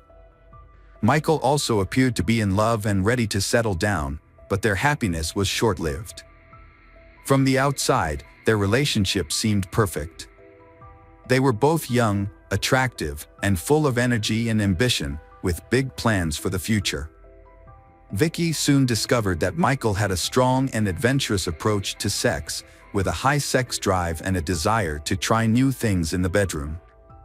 At first, Michael didn't pressure Vicky to engage in certain activities, fearing she would leave him. However, once he felt secure in their relationship, he revealed his true desires. Vicky, a modest and religious person, was shocked but deeply in love with Michael and trusted him, keeping their private life a secret. Things took a turn when Michael proposed to Vicky, and she happily accepted, believing that marriage would bring an end to his experimental behavior. However, her closest friend began to notice Vicky covering up bruises and marks under her clothes. When confronted by her friend, Vicky initially denied any wrongdoing by Michael but eventually confessed that the marks were a result of Michael's affinity for bondage, toys, and other devices during their intimate moments. Vicky confided in her friend that she and Michael had intimate relations up to 5 times a week. Michael considered himself a skilled lover, viewing intimacy as an art form and a means of self-expression. Although he would occasionally compromise when Vicky refused to participate in his more extreme and reckless experiments, he usually managed to persuade her to give in to his desires. After graduating, Vicky became pregnant unexpectedly and decided to change careers. She soon landed a job as an account manager at a logistics company. Michael also left his job at IKEA and became a sales consultant at a large electronics retailer, selling phones, laptops, and other gadgets. Thanks to his charisma and persuasive abilities, he consistently exceeded his sales targets and quickly became one of the top-performing employees. Michael's success led to a promotion to senior sales, and he was being considered for a transfer to the company's main office. However, he needed to undergo additional training to improve his qualifications first. Michael enjoyed the training sessions and business trips to London, and he took great pride in his accomplishments. As a result, he often forgot about Vicky, his young fiancée, and only remembered her when he wanted intimacy. Vicky and Michael's relationship was lacking in several ways. They rarely spoke about each other or spent time together outside of the bedroom, making Vicky feel invisible to him. Meanwhile, Michael was secretly having affairs with co-workers, clients, and casual acquaintances. During this time, Vicky discovered she was pregnant and shared the news with Michael, expecting him to be thrilled and expedite their wedding plans. Instead, he was furious and insisted that she terminate the pregnancy, citing their youth and the fact that they had their whole lives ahead of them. Vicky was shocked and refused to consider abortion. Michael then attempted to persuade Vicky by appealing to her concerns about her family. He claimed that her parents, who were deeply religious, would be angry and disappointed in her for becoming pregnant out of wedlock. However, Michael promised that if Vicky agreed to have an abortion, they could keep and plan to have children after they were married. Vicky was faced with a tough decision, but Michael's persistence eventually won her over, and she went to the hospital. Unfortunately, the experience was complicated, and Vicky had to stay in the hospital for a few days. It took her nearly 3 weeks to recover. During this time, her doctor strictly advised her against intimate relationships. When Michael found out, he became furious. It was then that Vicky realized Michael had mental health issues and an addiction to sex. Without intimacy, he became unbearable, frequently leaving the house, citing urgent work matters. Vicky suspects Michael is having an affair, and she hoped that getting married would help him change his ways and be more committed to their relationship. As it turned out, their relationship was loveless, and Michael was leading a double life. Their 2-year engagement was just a convenient arrangement for him, as he had a loyal partner waiting for him at home, taking care of the household, while he maintained a string of mistresses on the side, which he frequently replaced. Vicky always trusted Michael and forgave him whenever he cheated, as long as he promised it wouldn't happen again. However, as time passed, Vicky began to pressure Michael into getting married, as she wanted to start a family and have children. Her parents also brought up the topic frequently, but what really pushed Michael to consider marriage was the insistence of his own parents, whom he didn't want to disappoint. Michael's parents adored Vicky, thinking she was perfect for their son. They constantly asked and they would tie the knot and give them grandchildren. With the help of his parents, Michael and Vicky organized a grand wedding, complete with a white dress, limousine, and a beautiful ceremony. The newlyweds appeared to be in love and happy, with a long life ahead of them. After the wedding, they settled into a large, cozy house in a prestigious area of Warrington, close to Michael's parents. Despite their marriage, Michael didn't truly love Vicky. It was more of a way to appear normal to others. Vicky never expressed her concerns about Michael's unusual behavior and frequent infidelity, allowing him to freely change partners. Meanwhile, Michael's career was thriving. He received a promotion and a significant salary increase after being transferred to a new office. His direct supervisor was Carrie Hall, the head of administration at Phones for You. Carrie was a decade older than Michael, divorced, and raising her son independently. Despite her tough exterior, she was attractive, well put together, and strong-willed, as her position demanded.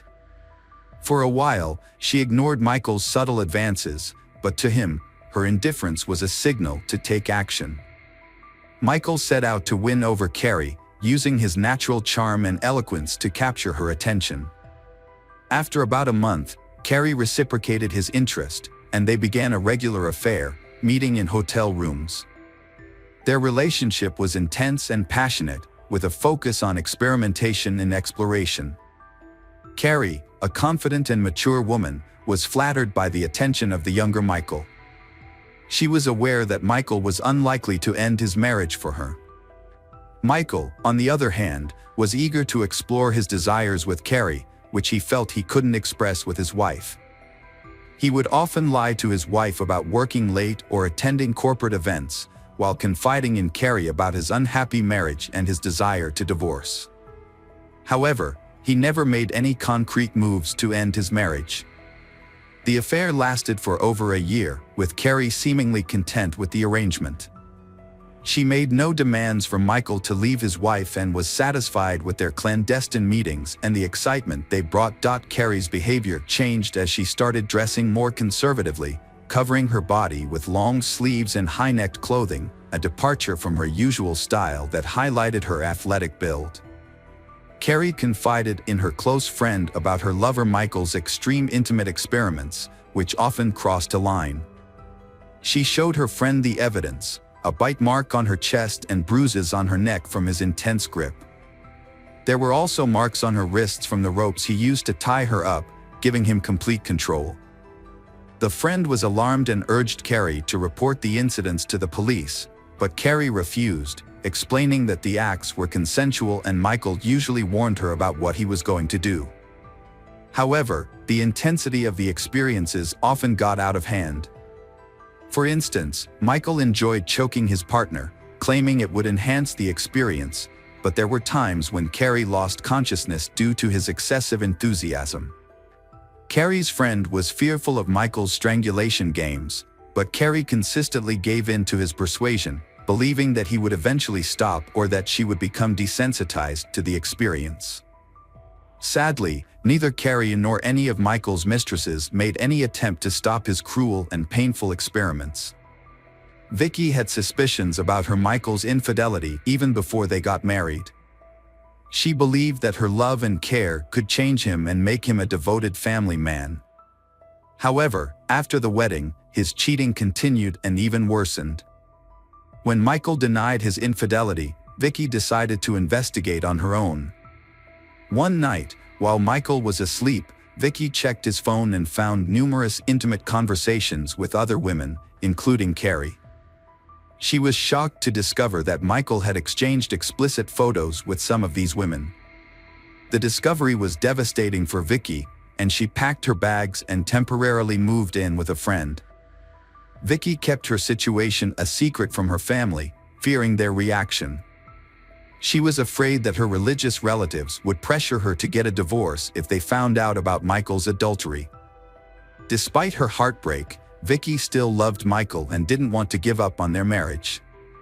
Before leaving, she wrote him a heartfelt letter, confessing her love and telling him that he was the most important person in her life. Michael's wife had finally had enough of his promiscuous and decided to leave him. Before she went, she wrote him a handwritten note explaining that she knew about his cheating and couldn't take it anymore.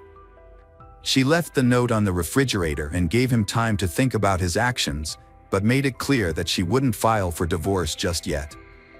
Despite his wife's departure, Michael didn't seem to be particularly upset or remorseful. However, he did realize that he would miss having a quiet and submissive partner who took care of the household and tolerated his behavior.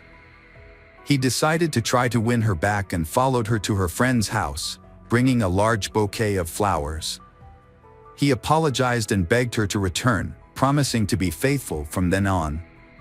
His wife, Vicky, wanted to believe him and decided to give him another chance. For a while, Michael made an effort to be more considerate and even came home for dinner.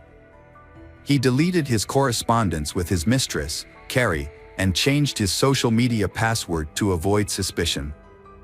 However, Michael's good behavior didn't last long. He soon started pursuing a new female employee, Karen Wilson, who was engaged to be married. Despite her initial reluctance, Michael persisted in his pursuit of her, and they began an affair. Meanwhile, he continued to see Carrie on the side, juggling multiple relationships at once. He became infatuated with a new woman and ended his relationship with 33-year-old Carrie Hall after 2 months, as he had grown tired of her. He told Karen a fabricated story about being unhappy in his marriage and claimed he was willing to leave his wife for her. Karen believed him, and they had an intimate encounter in the office. A week later, she ended her engagement, expecting Michael to follow through on his promise. Michael had no intention of divorcing his wife, Vicky, but he wanted to keep his new mistress. To keep her happy, he lied to her, telling her that he had already filed for divorce and was living with his parents. However, Vicky soon became suspicious that Michael was still cheating on her. She decided to take action and gathered evidence of his adultery. While Michael was in the shower, Vicky took his phone but found nothing incriminating because he had deleted all his text messages and changed his social media password. Undeterred, she waited until he fell asleep and then took his work laptop, where she found his social media account still logged in. There, she discovered messages between Michael and his new girlfriend, in which he professed his love and claimed to be divorcing Vicky and living with his parents. Vicky was shocked and took screenshots of the messages as proof of Michael's infidelity. She also found receipts for hotel rooms in his wallet. The next morning, she confronted Michael, presenting him with the evidence adultery. For the first time in their relationship, she lost her temper. Michael was taken aback and tried to apologize, promising it would never happen again. However, Vicky threatened to tell his parents about his infidelity, hoping they could talk some sense into him since she couldn't. Michael was enraged by his wife Vicky's threat to tell his parents about their problems. In a fit of anger, he slapped her. Vicky then got up and said she would go to his parents immediately, heading for the door. Michael caught up to her, grabbed a heavy jewelry box from the dresser, and hit her in the head twice, knocking her unconscious. He then strangled her with his bare hands until she stopped breathing. Feeling no remorse, Michael wrapped Vicky's body in a blanket, placed it in large garbage bags, and carried it to the garage. He quickly cleaned the house, packed up most of Vicky's belongings, and removed them. He then invited his lover, Karen, over, and they had dinner, had fun, and made love in the same bedroom where the murder had taken place. The next day, Michael ran off with Karen. He told his parents that Vicky had left him for another man, even showing them fake messages from Vicky's phone, which he had sent himself. He went to his parents' home, sobbing on his mother's shoulder, pretending to be distraught over his wife's supposed infidelity. Michael sent his parents-in-law messages saying that their daughter had left him for another man. He also told them to give her space and not to bother her. The messages claimed that Vicky had fallen out of love with Michael and had moved in with someone else. Her parents were shocked and tried to contact Vicky to hear her side of the story, but she refused to answer their calls, only responding with messages asking for time. Vicky's parents found Michael's story suspicious and went to his house to confront him. However, his explanation only raised more questions. They soon discovered that Vicky had not shown up for work, which further alarmed them. They decided to report their concerns to the police, leading to an investigation. On December 1, 2009, Michael bought a shovel, rope, rags, and cleaning supplies from a hardware store. However, the police arrived at his house on the same day. He had been caught before he could dispose of a body. The police initially found nothing out of the ordinary, but Michael's actions and alibi sparked suspicion and raised several questions. Notably, they overlooked a large package in the garage during their search. Inside the house, they found no signs of her presence, such as clothes, documents, or personal items, which could suggest she had left of her own accord. However, Vicky's laptop was discovered in the bedroom, and upon seizing it, the police found screenshots of Michael's incriminating conversations with his mistresses, which Vicky had saved. The investigation took a significant turn when authorities made a geolocation request to Vicky's cell phone, which had been regularly sending messages to her husband and relatives. To everyone's surprise, the phone was found to be located in the marital home of Vicky and Michael. This led to a second, more thorough search of the Roberts residence. During this search, a suspicious package was discovered in the garage, and its contents shocked all who were present. However, in a stunning twist, Michael, who had been cooperating with the police, suddenly vanished into thin air. He had taken a wallet containing cash, which allowed him to evade capture for several days. After his money ran out, Michael turned to one of his mistresses, Livinia T., and asked if he could stay with her for a while. However, When Lavinia heard on the news that Michael was wanted for his wife's murder, she immediately contacted the police and reported his whereabouts. Eventually, he was arrested, put on trial, and convicted. When the authorities arrived to arrest Michael, he claiming he was innocent of the crime. A man claimed that his wife died accidentally during a consensual sex game where she asked him to strangle her with a rope belt, but he lost control. However, forensic experts disputed this claim, finding that she was actually strangled with bare hands, attacked from behind, and had 2 severe head injuries that occurred before her death, which were unrelated to the alleged sex game. The trial began in January 2010, with the defendant, Michael Roberts, maintaining that his wife's death was an accident and hoping for a lenient sentence. However, the autopsy results revealed a different story. Roberts had intentionally hit his wife on the head twice, then strangled her, and hidden her body in the garage. As a result, Roberts was convicted of first-degree murder and sentenced to life in prison. Hello friends, welcome to our channel. Today we're going to take a look at another horrible case with you, the case of Abril Perez. Abril Perez was born on November 18, 1971, in Monterrey, northeastern Mexico, to parents Maria del Seguro Sagan and Manuel Perez. She was the second of 3 children. Abril demonstrated exceptional mathematical and entrepreneurial abilities from a young age. She was a dedicated reader and consistently ranked as the top student in her class. As a teenager, Abril prioritized achieving financial independence, showcasing remarkable discipline and effective time management skills. Following high school, Abril attended the most prestigious university in New Leon, where she obtained a master's degree in finance and business administration. Her peers described her as intelligent, focused, and ambitious, while also being kind, cheerful, and always willing to assist others. After graduating, Abril secured a position in the sales department of one of the country's largest and fastest-growing companies. She later transitioned into digital sales, a rapidly expanding field, and discovered her true passion.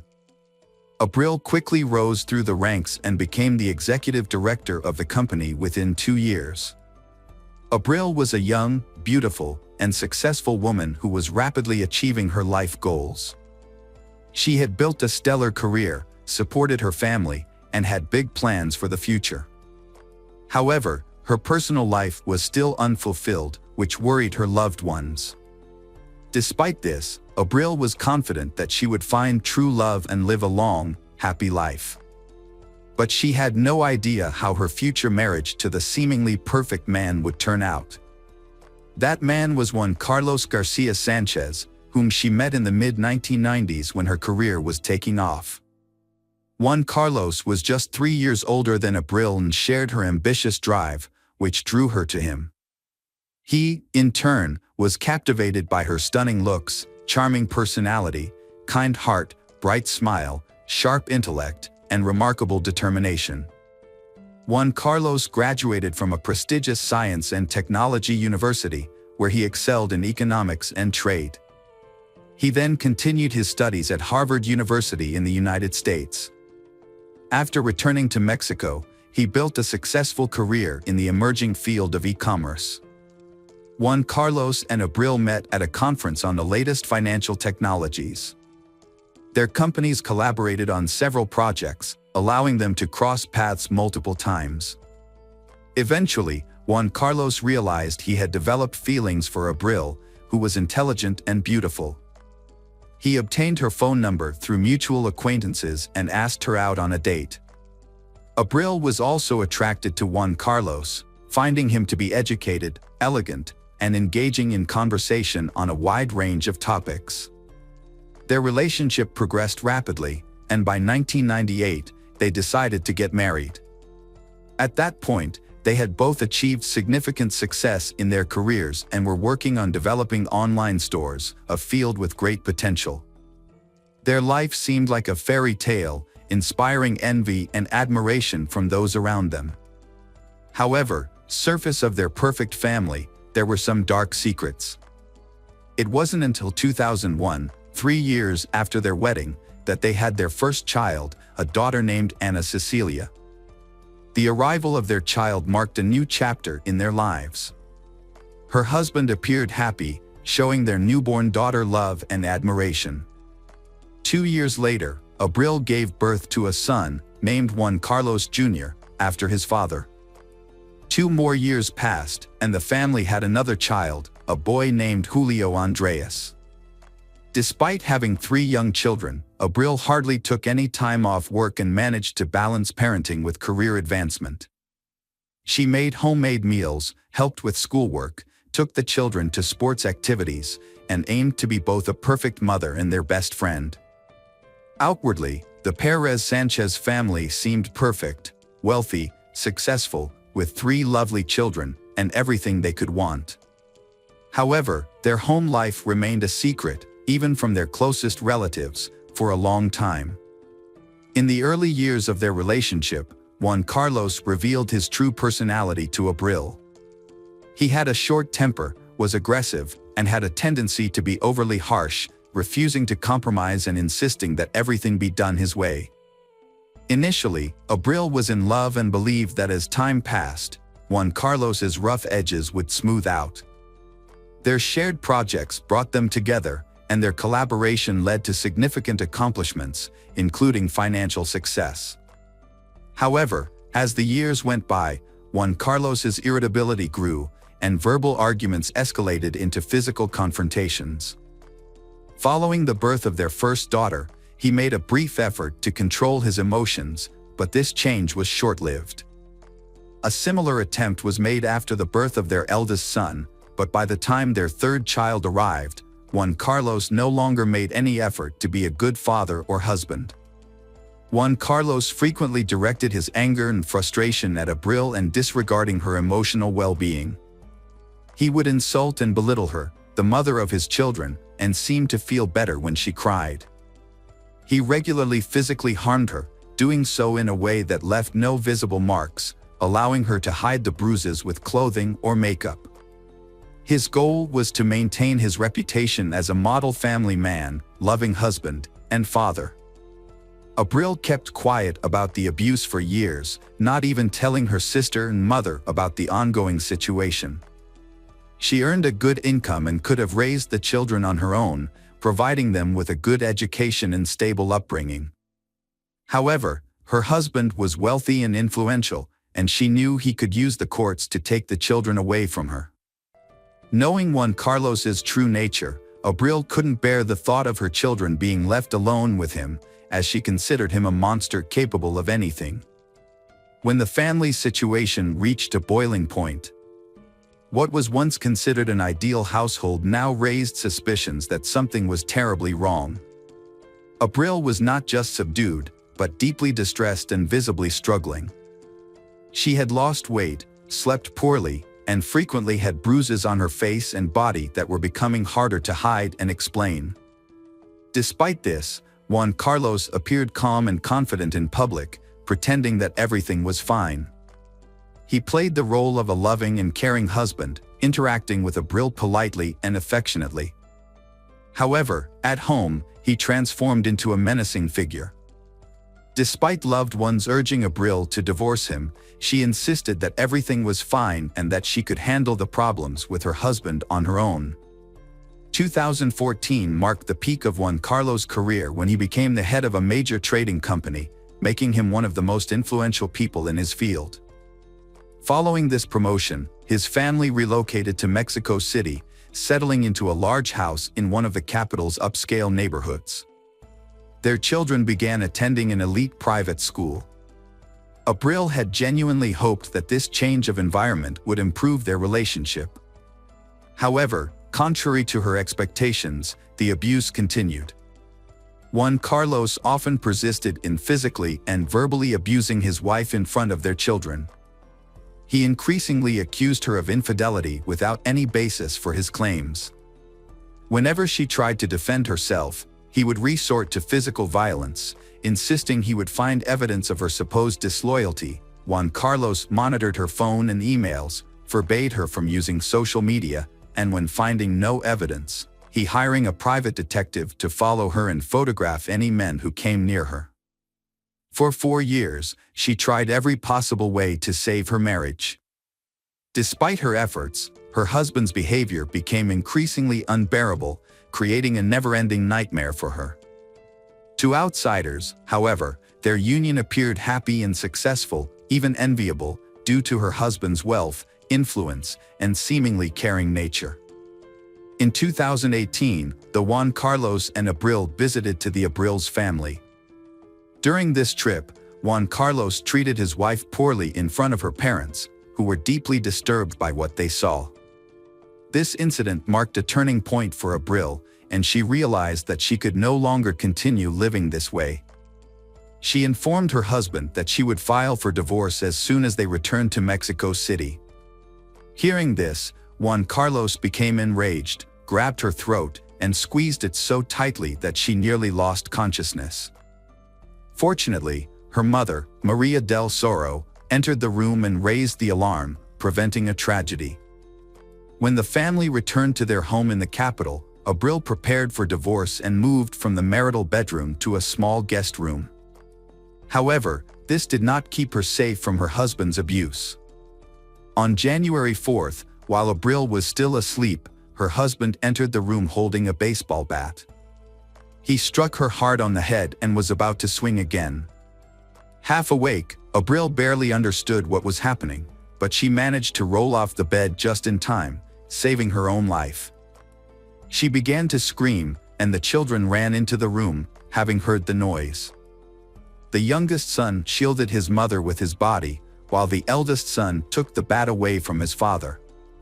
Together, they fled the house and headed to the hospital, as Abril needed medical attention.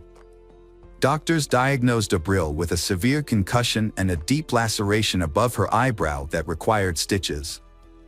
After Abril and their sons left the house, Juan Carlos contacted his lawyer to discuss the situation and asked for help in resolving the marital conflict.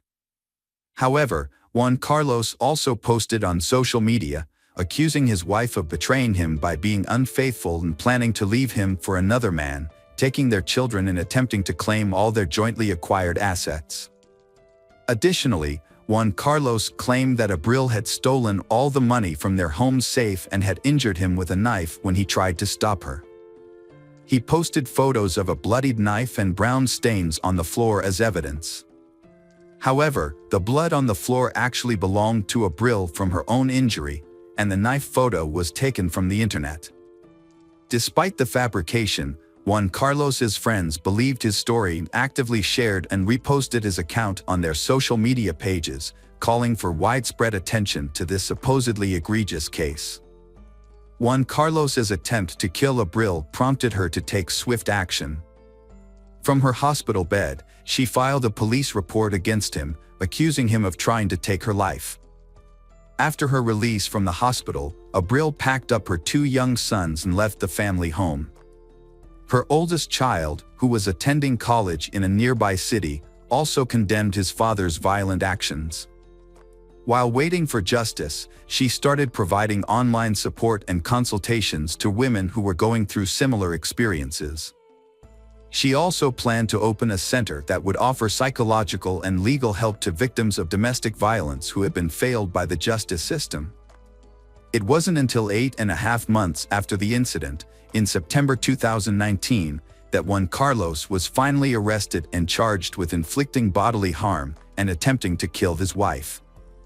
He was put in jail, where he spent over a month, but he managed to appeal the decision to keep him in detention before his trial. As a result, he was released from jail by November of that year. Judge Federo presided over the case, reclassifying it and ordering a new trial. During the trial, Abril's medical records and photos were not presented as evidence. Her and her son's testimonies were deemed insufficient to detain Juan Carlos, because he claimed Abril was manipulating their children against him. The judge released Juan Carlos, concluding his actions didn't pose a direct threat to Abril's life. Abril was shocked and terrified when Juan Carlos was released. She suspected he had bribed his way to freedom, putting her and their children in danger. She wrote to the judge, expressing her fear, but it had no immediate effect. Juan Carlos then initiated a custody battle, forcing Abril to return to Mexico City with their sons to attend court hearings. Abril arrived in Mexico City on November 25 with her children. She had a legitimate fear of her longtime partner and wanted to avoid him. To minimize the risk of an encounter, she planned to leave the city immediately after a court hearing that day. In fact, she had already bought the plane ticket, but Juan Carlos already knew that. After the court session, Abril, her sons, and their lawyer got into a car headed to the airport. However, they never made it to their destination. At a traffic light, a motorcyclist suddenly pulled up next to their car, drew a handgun, and fired 2 shots at Abril, who was sitting in the front passenger seat. The attacker then quickly fled the scene. A shooting occurred, and one of the bullets grazed the younger son, who was sitting in the back seat. Fortunately, none of the children were seriously injured. However, the injured Abril was rushed to the nearest hospital where doctors fought to save her life for more than 6 hours. Unfortunately, due to severe injuries and significant blood loss, they were unable to save her. Abril passed away that evening. The victim's family, including her parents, brother, and sister, immediately flew to the capital and urged authorities to arrest Juan Carlos, whom they believed was behind the brutal act. However, law enforcement had a different perspective, stating that without identifying the shooter, it was difficult to determine the motive behind the attack. They also noted that they could not confirm with certainty that the shooting was ordered by Juan Carlos. The tragic case of murder sparked widespread outrage and public debate. Abril's family successfully drew attention to the case, highlighting numerous instances where men had attempted to kill women but escaped punishment.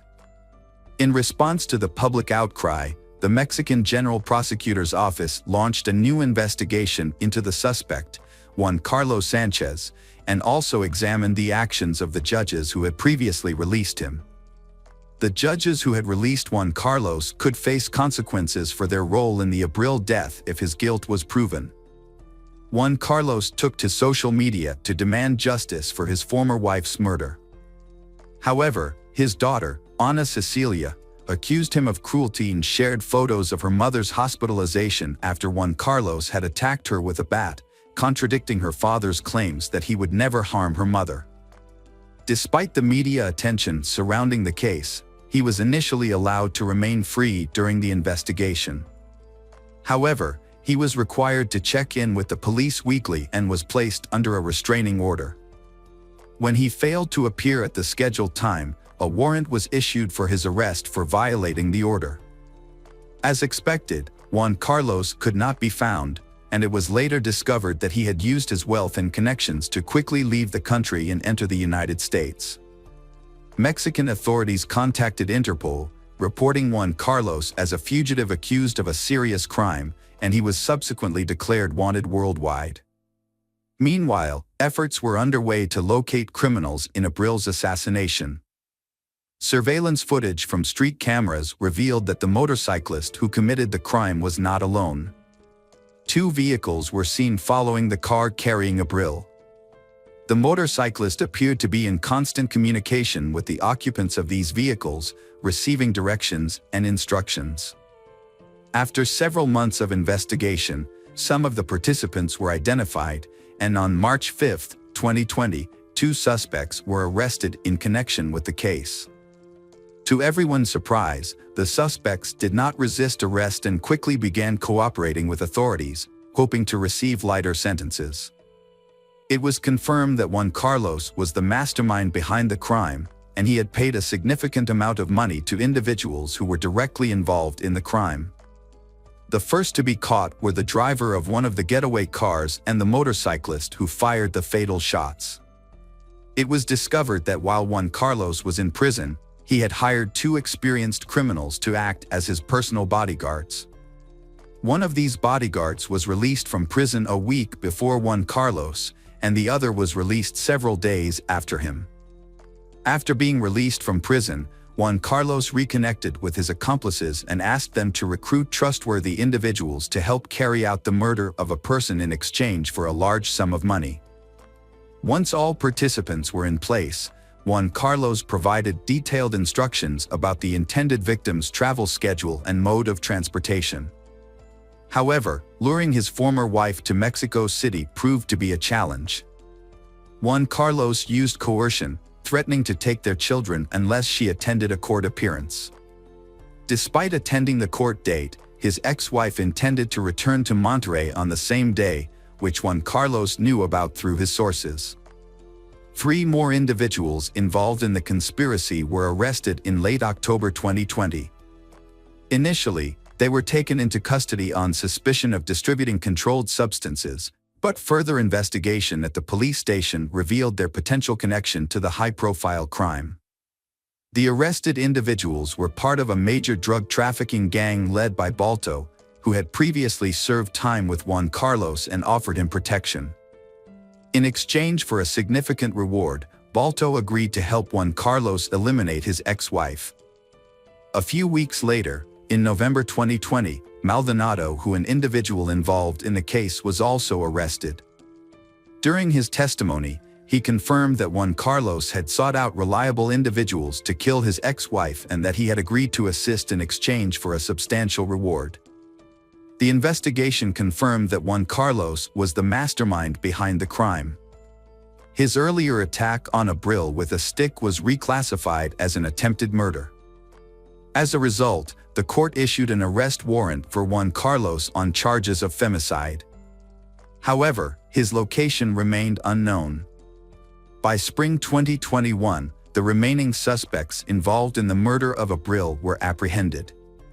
One of them was already serving time for a separate crime.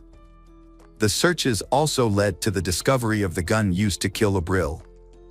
In total, 9 individuals linked to the same criminal organization were detained, with 7 of them directly involved in the pursuit and shooting of Abril. More than 4 years after the Abril murder, the mastermind behind the crime, Juan Carlos Garcia Sanchez, is still on the run and his location is unknown. Meanwhile, the man who fired the fatal shot has been convicted and sentenced to 52 years in prison. 2 accomplices who participated in the car chase and coordinated with the shooter have each been sentenced to 50 years. Hello friends, welcome to our channel. Today we're going to take a look at another horrible case with you, the case of Brianna Marie Schneller. Brianna Marie Schneller was an 18-year-old with a vibrant personality who loved Mexican food, music, dancing, and roller coasters. She was an exceptional student, and ranking as the top student at Everest High School in Washington, according to her parents, Craig and Lori Schneller. Brianna had a promising future ahead, with a trip to Tennessee planned for the summer and a notable achievement as the only student in Wisconsin to qualify for a national competition in professional and technical fields. Brianna's passion was to pursue a career in restaurant management and eventually start her own business in the food service industry. To gain experience and skills, she worked part-time at El Mezcal restaurant in Rib Mountain. Those who knew her, including friends, colleagues, and customers, described her as kind and responsive. Brianna's life was on the verge of 2 major events: her graduation and her wedding to her 22-year-old fiancé, Sebastian Ramirez. Brianna's parents initially disapproved of her relationship with Sebastian due to their age difference and concerns that she was growing up too quickly. However, after getting to know Sebastian better, they began to trust him and saw that he genuinely loved Brianna and had serious plans for their future together. They eventually moved in together, sharing an apartment on 12th Avenue in WoW with Sebastian's 19-year-old younger brother, Hugo. To outsiders, it seemed like the 3 of them got along well and lived harmoniously, burning the envy of many for their close friendship. Sebastian and Hugo supported Brianna's interests and also worked with her at a local restaurant called El Tequila Salsa. It's likely that this is where Sebastian and Brianna first met. Despite their seemingly perfect life, tragedy struck on May 2, 2009. The day began like any other, with Sebastian waking up early and trying not to disturb Brianna, who was still sleeping peacefully beside him. It was a day off from school, and she had no reason to wake up early. Brianna woke up while her boyfriend was in the shower. They exchanged affectionate greetings and discussed their plans for the day. Meanwhile, Sebastian tried to rouse Hugo, who had returned home early that morning after a late-night party. Hugo was clearly hungover. After Sebastian left for work, which was just a short walk away, his younger brother followed suit. Brianna was left alone in the apartment. Later, Hugo was feeling unwell. His hangover was severe, and he was struggling to concentrate. He decided to take an early lunch break and headed home to rest. When he arrived at the apartment, everything seemed normal at first. However, as he entered his brother's room, he noticed that it was in disarray. Brianna was lying on the floor, unresponsive. Hugo rushed to her side and asked what was wrong, but she didn't answer. At first, he didn't notice the blood. Hugo discovered a horrific scene when he removed a towel covering a woman's face. Her severe injuries had left Hugo almost unrecognizable, and he was utterly shocked and overcome with grief at the sight of her. Despite his distress, he knew he had to act quickly and ran to his neighbor's apartment on the floor below for help. The neighbor, a woman, called emergency services at 1:30 p.m., who was too distraught to speak clearly. The emergency operator received the call and was told that she was the girlfriend of Sebastian. She was lying on the floor, severely injured with cuts all over her body and a badly disfigured face. The operator was informed that she showed no signs of life. Police and paramedics rushed to the apartment building after receiving a call. When they arrived, they found a crowded parking lot, but one person stood out, Hugo Ramirez. He approached the officers and led them to the apartment where the incident occurred. Inside, they found a disturbing scene. Brianna's body was severely injured, with deep stab wounds on her chest, neck, and wrist. Hugo was visibly shaken and could barely speak as he led officers to the apartment. He simply pointed to Brianna's body, and the officers took note of the scene. The officers asked Hugo to leave the room so that forensic specialists could begin their examination. The specialists observed that the blood on the floor had already started to dry, suggesting that Brianna's body had been there for some time. It was clear that she had tried to defend herself, as evidenced by the defensive cuts on her arms. However, the attacker had overpowered her, leaving behind a crime scene with a significant amount of evidence. The forensic team found several key pieces of evidence, including a bloody iron on the floor, which appeared to have been used to strike Brianna's face. The iron was broken, with pieces scattered nearby. 2 knives were found in the bathroom sink, one of which was missing its sharp tip. Blood was also found on the soap, suggesting that the attacker had washed their hands after the crime. However, the most notable piece of evidence was a bloodied shoe print on the carpet, which drew the investigators' attention. The investigation of the house uncovered many new details. Notably, there were no signs of forced entry, suggesting that the victim may have known her attacker or that the perpetrator had a way to enter the apartment without breaking in. Additionally, a large sum of money was found scattered throughout the apartment, consisting of bills ranging from $1 to $20. According to Hugo, this money was comprised of tips they had accumulated at work, which were carelessly left lying around. At first glance, it appeared that nothing was missing from the apartment, indicating that the attack was not motivated by robbery. This theory was further supported by the discovery of a broken knife tip in the victim's body. The fact that the knife broke during the attack indicates that the perpetrator applied considerable force. It's crucial to grasp what may have motivated someone to hold such intense feelings of anger and aggression against she. Uncovering the cause of this brutal and unprecedented attack is crucial in shedding light on the matter. Craig and Laura Schneller anxiously waited at the police station, having heard that something terrible had happened at their daughter's home. Unfortunately, they had been unable to contact Brianna, and their hearts were heavy with worry. The officers had to tell the parents Brianna that their worst fears had come true.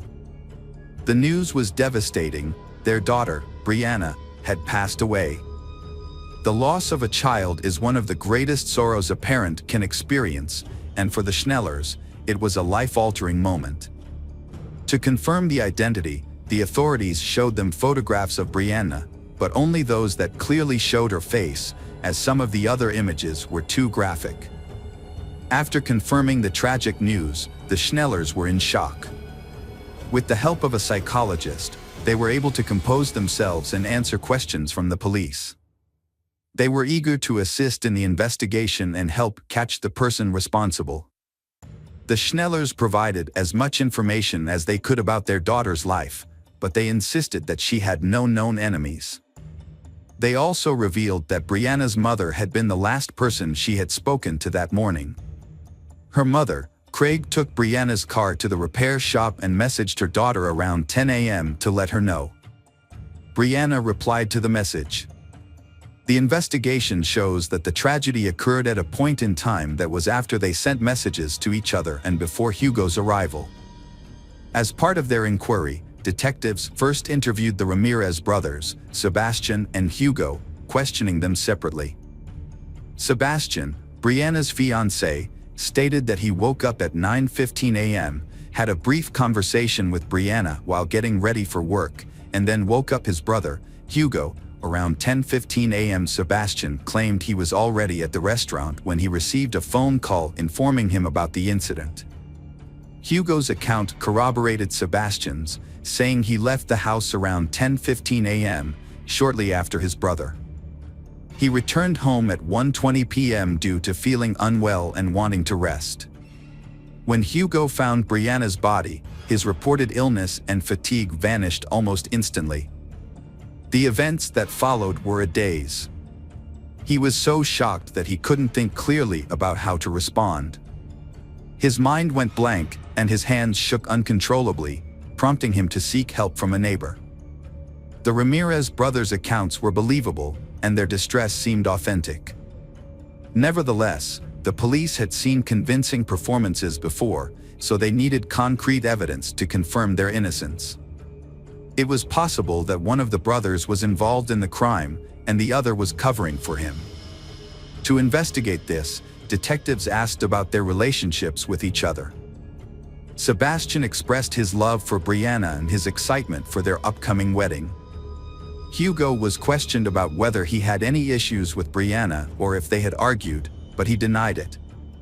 Hugo also explained that while he found her attractive and charming, he had no romantic intentions towards her because he valued his good relationship with his brother and would never jeopardize his happiness. Brianna was like a sister to Hugo. And after hours of questioning, neither Hugo nor Sebastian raised any suspicions. The police took DNA samples from the brothers and allowed them to return home. To verify the brothers' alibis, detectives spoke with employees of El Tequila Salsa restaurant and reviewed the restaurant's security footage. The brothers' accounts checked out, and the possibility of a domestic-related crime was ruled out. The investigation continued, and the question remained, who could have committed such a heinous crime against an innocent young woman? Was there a predator lurking in the city who had been watching Brianna and waiting for the perfect moment to strike? The police considered this possibility as they analyzed the evidence. The autopsy results confirmed the police's initial suspicions. The sequence of events was reconstructed as follows. Brianna was first hit on the head with a blunt object, likely an iron, which caused a severe injury. The perpetrator then cut her throat and inflicted multiple stab wounds to her body. The attack was extremely violent, with so many wounds that even experts couldn't count them all. At least 2 of the injuries were fatal. DNA from an unknown source was found under Brianna's fingernails, indicating that she struggled and resisted her attacker. Initial reports that nothing was missing from Brianna's home were later found to be incorrect. Brianna's phone had actually been taken, and Sebastian was the one who discovered its loss and informed the detectives. This new information became a crucial lead in the investigation. The police learned from the phone provider that the phone was still active and obtained its location. Surprisingly, the phone was found to be nearby, specifically on the premises of the restaurant where Sebastian and Hugo worked. This revelation added complexity to the case, given the brothers' solid alibi and the suspicious circumstances surrounding the missing phone.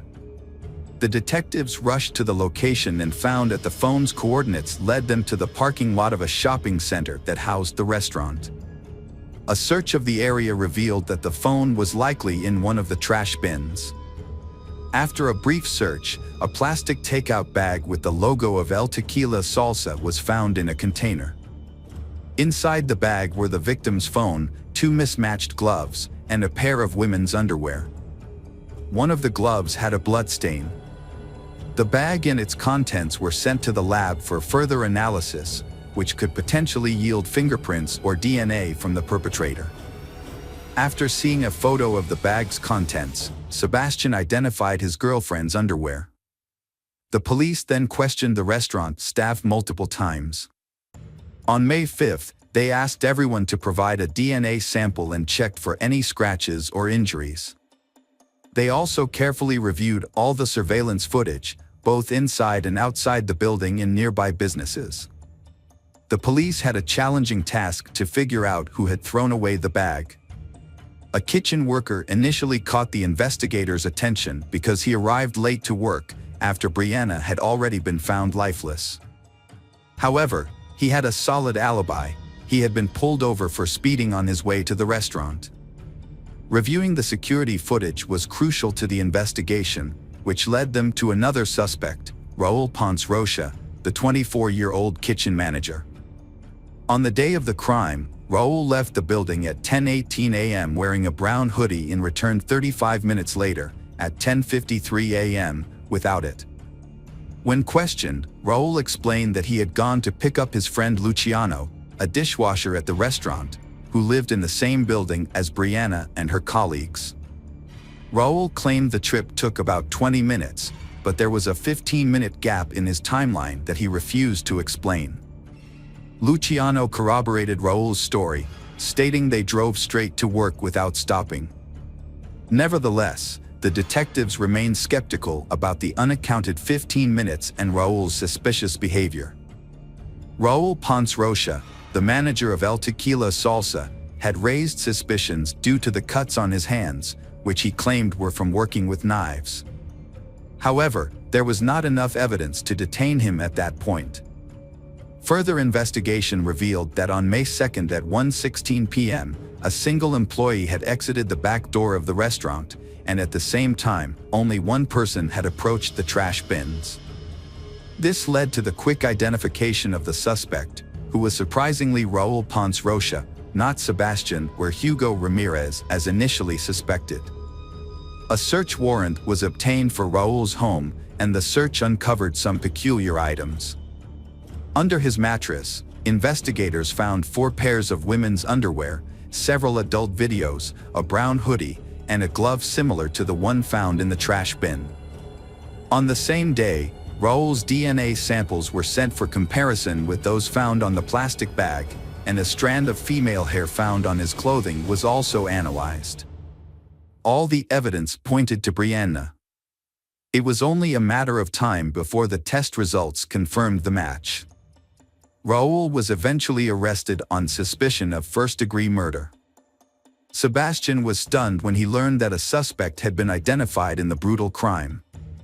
He had trouble believing that his co-worker, Raul Ponce Rocha, could be capable of such a heinous act. What motivated Raul to commit this crime, especially since he barely knew Brianna? Sebastian's impression of Raul was that he was a friendly and harmless person. The mystery began to unravel in 2011 when Raul stood trial. Despite a lengthy investigation, Raul consistently denied any involvement in the crime and never admitted guilt. However, the prosecution presented strong evidence that contradicted his claims. Raul's DNA was found on several key pieces of evidence, including the iron, knives, a plastic bag, and its contents, as well as under Brianna's fingernails. A shoe print at the crime scene also matched Raoul's shoes. The evidence pieced together the events of May 2, 2009. On his way to work that day, Raoul passed by Brianna's house, a place that had long fascinated him. Assuming she was out, since her car was not in the driveway, he took advantage of the opportunity to break into her apartment and take what he wanted. Raoul had a disturbing habit of collecting women's underwear, with evidence found hidden under his mattress. On the day of the incident, Raoul left work, supposedly to pick up his friend Luciano, but instead entered Brianna's apartment without warning. He easily gained entry, suggesting he may have had a key, and went directly to Brianna's room, where he began rummaging through her belongings. When Brianna confronted him, Raoul was likely caught off guard and feared being recognized. Panicked, he grabbed the nearest object, an iron, and used it to strike her. He then escalated the violence by slashing her throat with a knife and inflicting multiple other injuries. The investigation found that the killer appeared to take pleasure in the brutal act, as evidenced by the numerous and excessive wounds inflicted on the victim. The attacker also used multiple knives during the assault. After committing the crime, Raoul attempted to cover his tracks by washing his hands and removing his jacket, which was likely stained with blood. He then calmly returned to work, pretending nothing had happened, and drove Luciano to the restaurant as planned. Raoul took advantage of the lunch break to dispose of the evidence bag in a trash bin, which was captured on the kitchen's video recordings. Before the trial, Raoul admitted to meeting with Brianna but claimed he didn't kill her. However, he suspected someone else might have and named a former restaurant employee. Raoul stated that he saw this acquaintance, Sergio, at Brianna's house on the day she died. This confirmed that Raoul had indeed entered the Ramirez apartment. However, when Raoul left, Sergio stayed behind and had an argument with Brianna. Raoul's statement raised more questions and led to further investigations. The authorities verified the information and managed to contact Sergio, who was abroad at the time. Sergio appeared at the trial and testified that he was not involved in Brianna's death. He proved that he was not in the country on the day of the crime, as he had left weeks earlier to care for his ill father in Mexico. It became clear that Raoul had hoped to falsely accuse Sergio and create doubt among the jurors. However, his plan failed, and Raoul's actions showed that he had no qualms about accusing an innocent person of a heinous crime, and he felt no remorse for his actions. The trial of Raoul Ponce Rocha drew a large crowd, including Brianna's family members and her friends Sebastian and Hugo. The young men struggled to keep their emotions in check, prompting officers to intervene multiple times to restore calm. In the end, Raoul was found guilty of murdering Brianna Schneller and burglary, and was sentenced to life in prison without the possibility of parole. He is currently serving his sentence at a correctional facility in Wisconsin. After the verdict, Brianna's father expressed his gratitude that justice had been served. He shared that he still keeps a Father's Day card Brianna gave him and cherishes every memory of her. Hello friends, welcome to our channel. Today we're going to take a look at another horrible case with you. The case of Lily James. Lily was born in the coastal town of Sainsbury, New South Wales, Australia in May 2002. She was the first child of the close-knit James family and was especially loved by her maternal grandmother, Barbara. Growing up, Lily spent much of her time by the ocean with her younger brother Max, where she developed a passion for swimming and an active lifestyle. Her father, a water polo coach at an Anglican girls' school in Hustville, encouraged her interest in the sport. Those who knew Lily remembered her as a friendly and outgoing person who excelled in her studies and was always willing to help those in need. Her well-rounded personality made her a standout student, and she was widely respected by her peers. With her impressive talent and dedication, Lily succeeded in multiple areas, including academia, sports, and community service. She was also an accomplished performer, participating in her school's theater and dance club. Eventually, Lily's talents caught the attention of organizers from the prestigious Woodford Folk Festival, one of Australia's largest annual events, attracting over 125,000 attendees from around the world. As part of the celebrations, Lily performed a unique monologue from William Shakespeare's Macbeth. Her performance showcased her impressive skills, charisma, and stage presence, earning her a standing ovation and the jury's approval. She achieved second place in the theater category, a remarkable achievement that earned her recognition and a significant prize. In 2018, Lily achieved another milestone when she passed her beginner's driving test. Her athletic talents also flourished, particularly in water polo, a sport she began competing in professionally, following in her father's footsteps. She won the title of swimming champion in the under-17 category, a feat that delighted her parents. By her final year of school, Lily had decided to pursue a career in sports, and in 2020, she enrolled at Sydney Technological University to study sports business management. A turning point in her life. In early 2021, she started a new chapter. To break up her college routine and gain teaching experience, she took a job as a water polo coach at St. Andrew's Cathedral School. Her youthful energy, vibrant personality, and passion for sports quickly won over her colleagues, the school administration, and the students she was coaching. The students looked up to her and tried to meet her high standards. In return, she sought to understand each student's unique needs and strengths. That's when she met Paul, the new cricket and hockey coach. His impressive skills and charismatic presence quickly made him the center of attention. As a part-time teacher at another school and a member of the University of New South Wales hockey team, Paul was a driven and accomplished young man. He was particularly popular among the female students and staff. However, opinions about him were divided. Some saw him as arrogant and stubborn, while others appreciated his positive qualities. Initially, Lily and Paul's interactions were friendly but brief, limited to exchanging greetings. Over time, their relationship evolved into something more. Lily's friends reported that Paul asked her out on a date, and she found it difficult to say no due to his charming smile. The date had a profound impact on both of them, leading to a decision to meet again. As Lily got to know Paul better, she began to develop feelings for him, unaware of his true nature. Her kindness and openness made her vulnerable to falling in love. Paul appeared to return her affection, frequently complimenting her, giving her flowers, and planning evenings together. They decided to keep their relationship a secret, especially from the students at school.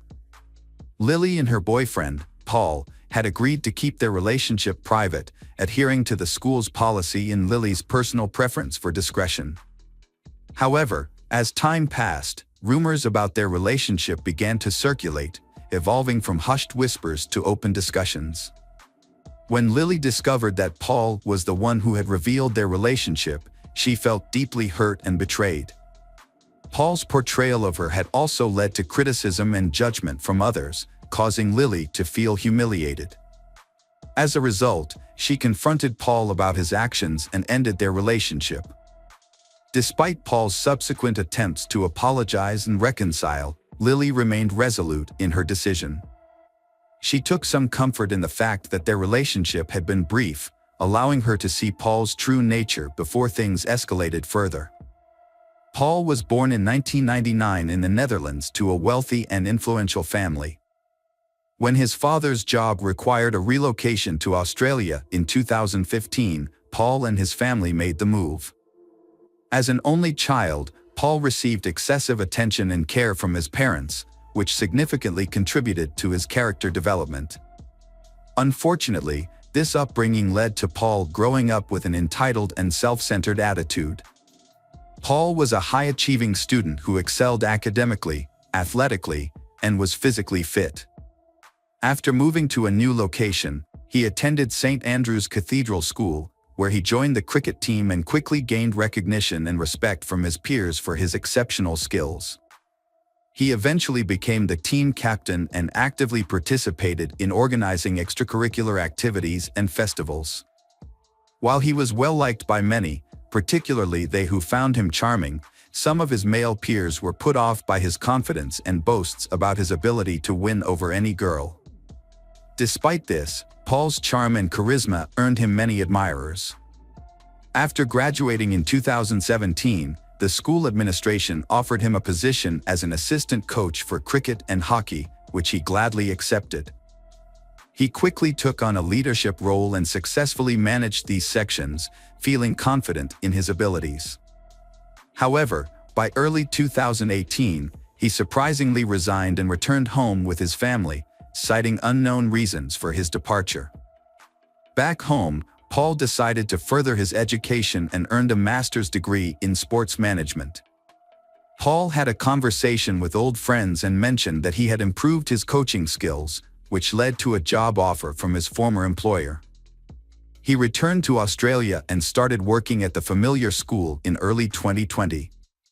To reduce living expenses, Paul agreed to share an apartment with a friend in Kensington, a suburb of Sydney. Initially, they enjoyed each other's company, socializing after work. However, a few months later, they had a disagreement, and Paul decided to live alone. His parents, who he couldn't visit due to the pandemic, felt that Paul was lonely despite being busy and surrounded by people. They weren't aware of any romantic relationships in his life. By the summer of 2021, as Paul resumed his regular activities, people began to notice a change in his behavior and personality. He picked up where he left off in the sports world, regaining his status as a key player on the hockey team and continuing his active lifestyle, even featuring in promotional advertisements. At the same time, those who knew him observed emerging characteristics that were not present before. Uncontrollable outbursts of anger became a concern. Furthermore, rumors circulated within the school community about his unusual interest in his female students. He would often engage in flirtatious behavior with teenage girls, staring at them for extended periods, leaving them visibly uncomfortable and embarrassed. Paul's importance in the hockey team's progress to the Australian Hockey League finals was evident despite the turmoil in his personal life. His recent breakup with Lily was likely a significant blow to his ego. Unexpected, on October 26, 2023, at approximately 4:30 a.m., the principal of St. Andrew's Cathedral School in central Sydney sent an email to students and parents announcing the school's closure until the end of the week due to a critical incident. A tragedy occurred at the school, prompting a thorough investigation. On Thursday and Friday, a 24-hour consultation center was established in the school library to support those affected. Forensic teams meticulously searched the school building and surrounding area, gathering evidence. The gym was closed off, and the adjacent shower area was scheduled for demolition due to the disturbing discovery made there. The incident began to unfold when the body of a 20-year-old woman was found in the shower around midnight. She had been seen alive just hours earlier. The water polo coach had entered the shower but never emerged. Surveillance footage revealed that someone had followed her around 8 p.m., but the pursuer left the area alone, heading towards the school exit. A family member was later asked to identify the body due to severe facial damage. The victim was identified as Lily James. As the police delved deeper into the case, surveillance footage played a crucial role, and the prime suspect, a young man, was caught on camera multiple times. Investigations were launched into Paul and Lily's cell phone records, helping police track the suspect's last known location using GPS. They also sought to recover the victim's phone, hoping to uncover evidence through text messages that could shed light on the events leading up to the crime. After successfully locating the devices, the police reconstructed the sequence of events, revealing that Paul had purchased a hammer from a hardware store just days before the crime. It seemed he was consumed by anger toward the victim and had planned a confrontation. On the morning of October 25th, Lily followed her routine, attending the university and then heading to her job in the afternoon. Unbeknownst to her, her ex-boyfriend had other plans. Paul rented a silver Lexus and drove to the school, avoiding the building since he had no classes scheduled. He waited in the car, patiently biding his time. Once the students cleared out, he walked into the gym, concealing a hammer under his jacket to avoid drawing attention. From this vantage point, Paul observed Lily's movements, lying in wait for the perfect moment to strike. When Lily finished her training session and decided to take a shower, Paul saw his chance and followed her.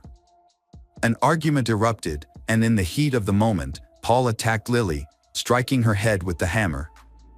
According to the pathologists, the impact was fatal, and Lily died instantly, without suffering.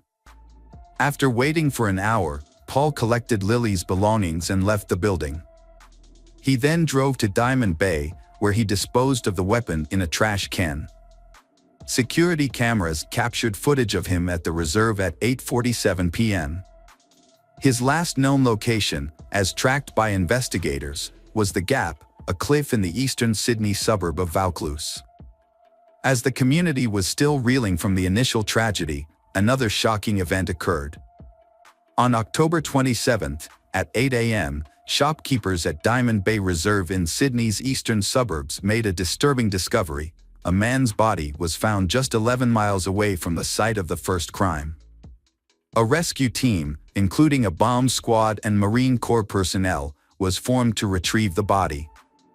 The body was recovered at 3:30 p.m. and taken for identification. Due to severe injuries, fingerprints were used to identify the individual. The victim was 24-year-old Paul, the same person who had been at the scene of the first crime. The investigation team faced a significant challenge in establishing a connection between the fatal incidents and uncovering the circumstances surrounding the events.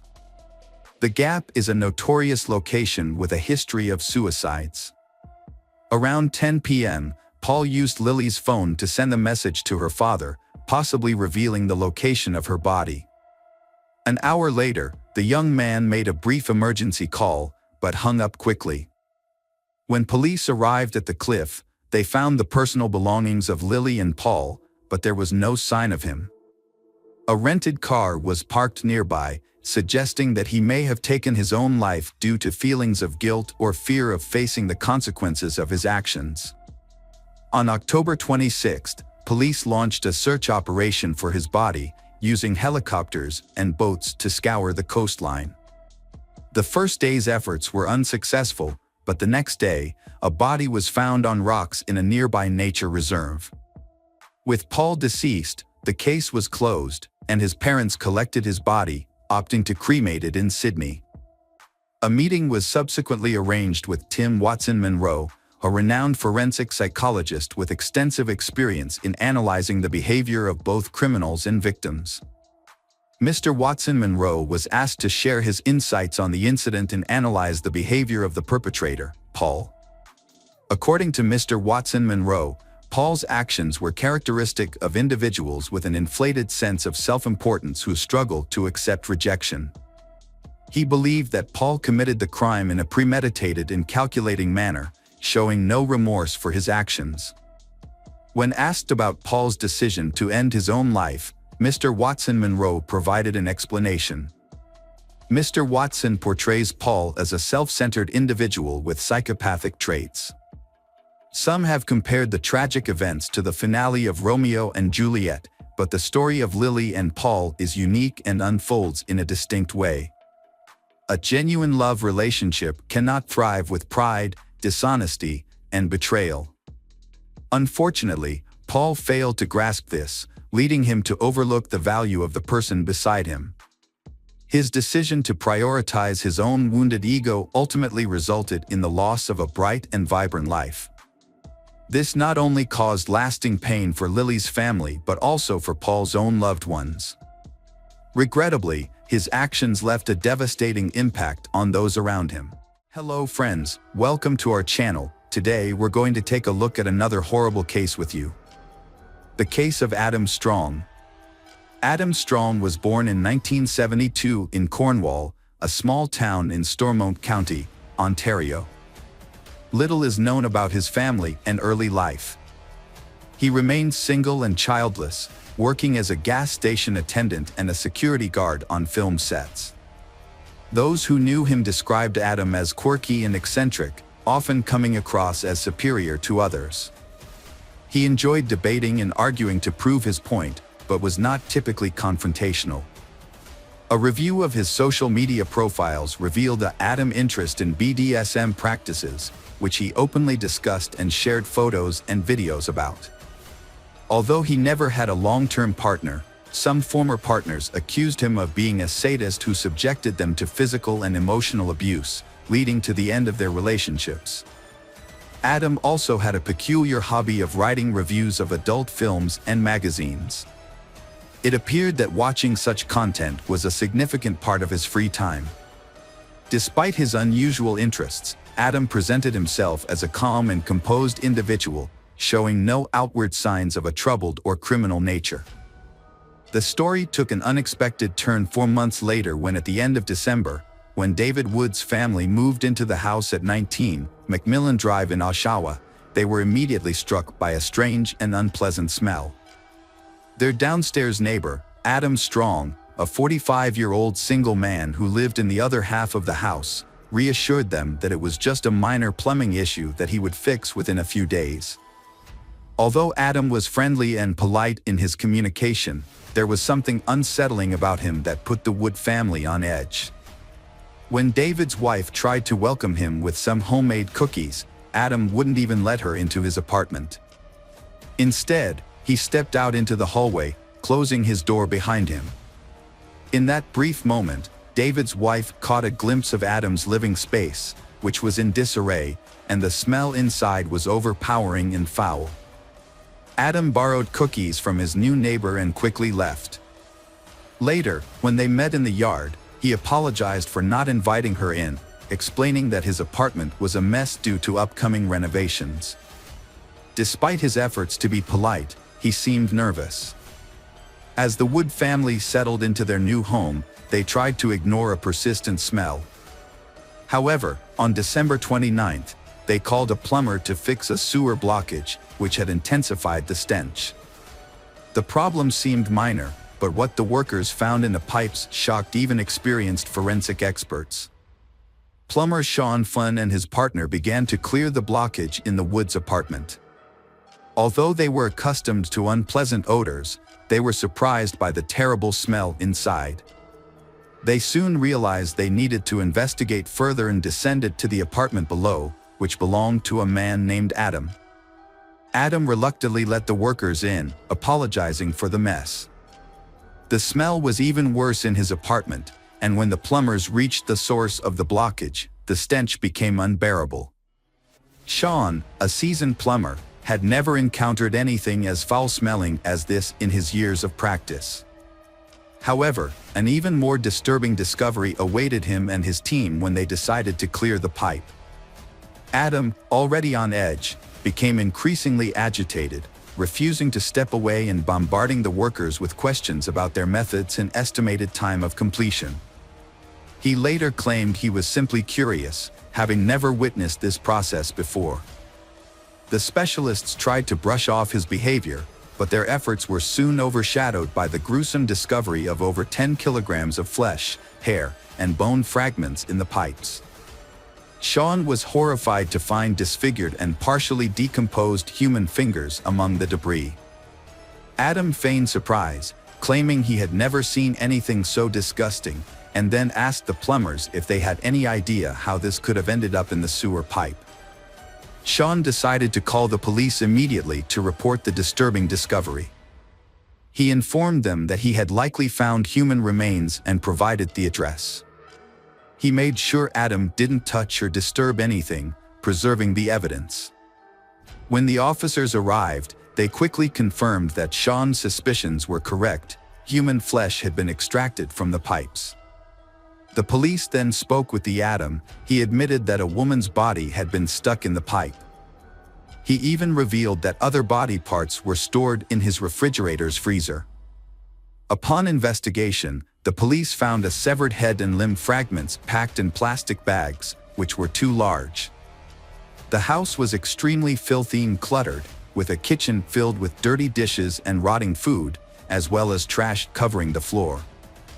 Empty pizza boxes were scattered around, and numerous magazines of an explicit and masochistic nature were present among the mess. Various adult toys, gags, whips, handcuffs, and restraint devices were also discovered. Adam Strong was arrested at the scene and taken to the police station for questioning. His arrest puzzled the authorities, as he had no prior run-ins with the law and was not a person of interest to the police. Mr. Adam had resided at 19 Macmillan Drive in Oshawa for over 10 years, dating back to 2007, without incident or complaints from neighbors. The House of Horrors at 19 Macmillan Drive, Adam's residence, was secured and guarded as a crime scene. An initial inspection revealed a complex and time-consuming process lay ahead, with investigators expecting to uncover more shocking evidence. The discovery of a head in the refrigerator was just the beginning. Evidence found at the scene led law enforcement to suspect a connection to Rory Hash, whose torso had been recovered from a body of water 4 months earlier. A tattoo on the neck and subsequent DNA analysis confirmed that the discovered remains belonged to Rory. Further investigation revealed blood-stained clothing and shoes belonging to she, hidden among trash in various rooms of the house. The bedroom was particularly disturbing, with blood traces found on the bed, walls, furniture, and ceiling. These bloodstains were later confirmed to belong to a missing schoolgirl.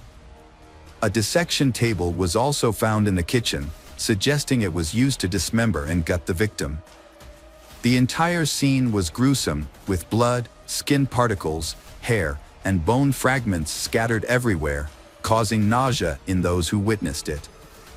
The bathroom was extremely dirty and unsanitary, with signs of a violent crime visible everywhere, including dirt, blood, and broken fixtures.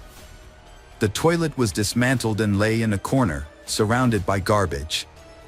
It appeared that the perpetrator, Adam, had attempted to dispose of a body by cutting it into pieces and flushing them down the sewer.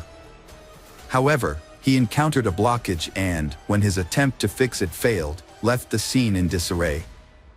Inside the house, a large number of sharp objects were discovered, which likely had been used to dismember the victim. Some of the objects, including knives, still had blood on them. Further analysis of the evidence, including DNA samples, revealed that Adam had semen on fragments of the victim's body, which had been found in the refrigerator. Rory Hash was born on July 9, 1999, in Oshawa, Ontario, to Shannon Dion, a single mother. Rory's father was not present in her life, having left before her birth. Despite this, Rory grew up in a loving and supportive family environment provided by her mother and maternal grandmother.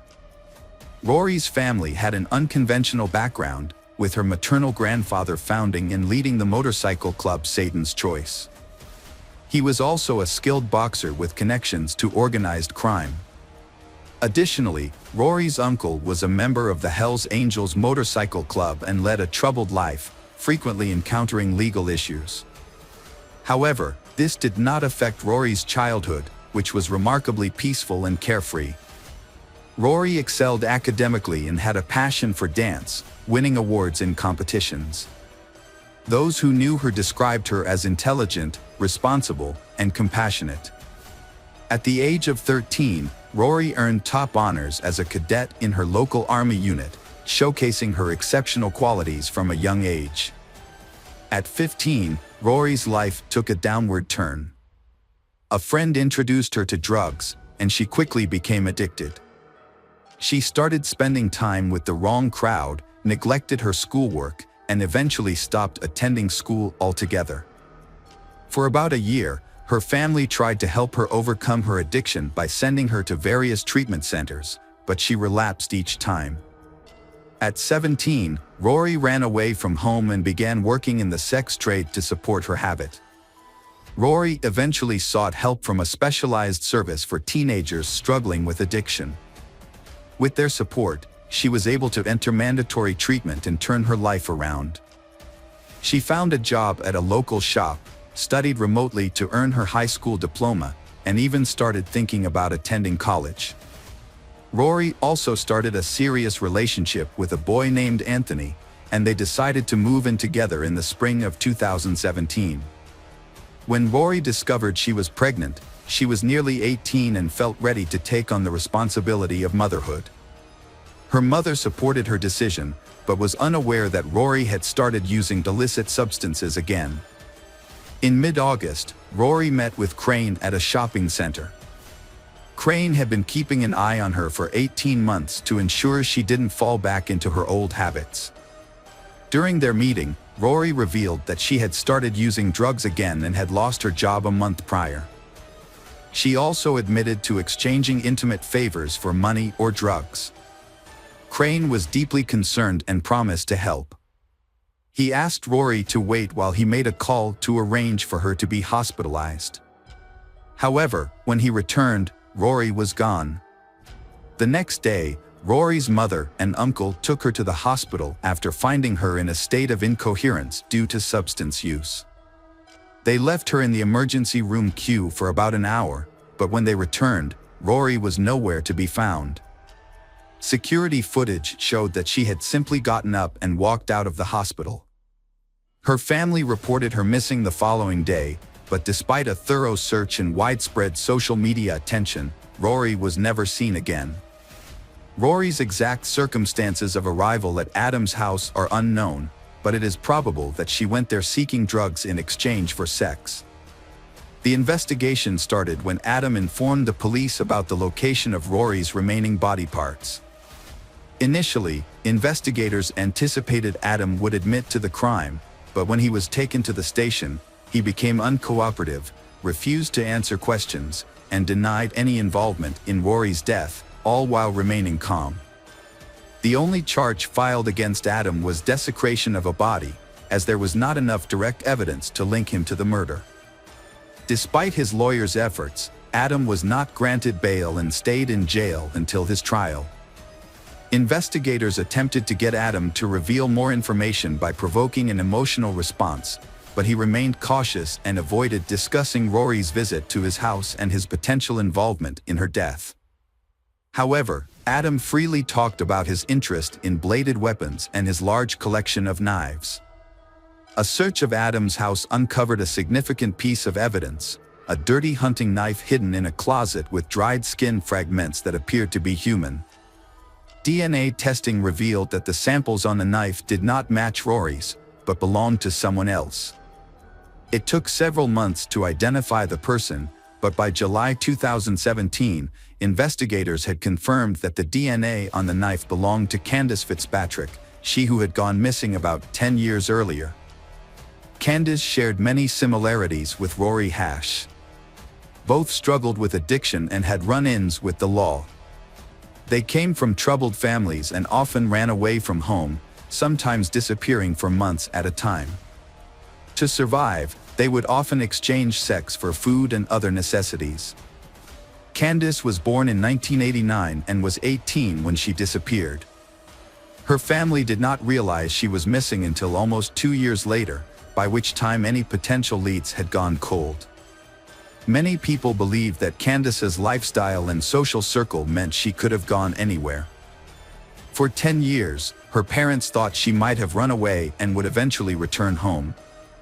However, news from law enforcement in 2018 destroyed their hope of ever seeing their daughter alive again. A striking feature of the case was the physical resemblance between Candace and another victim, who was the same age. The police believed they had caught a serial offender. The suspect, Adam, also confessed to harming Candace.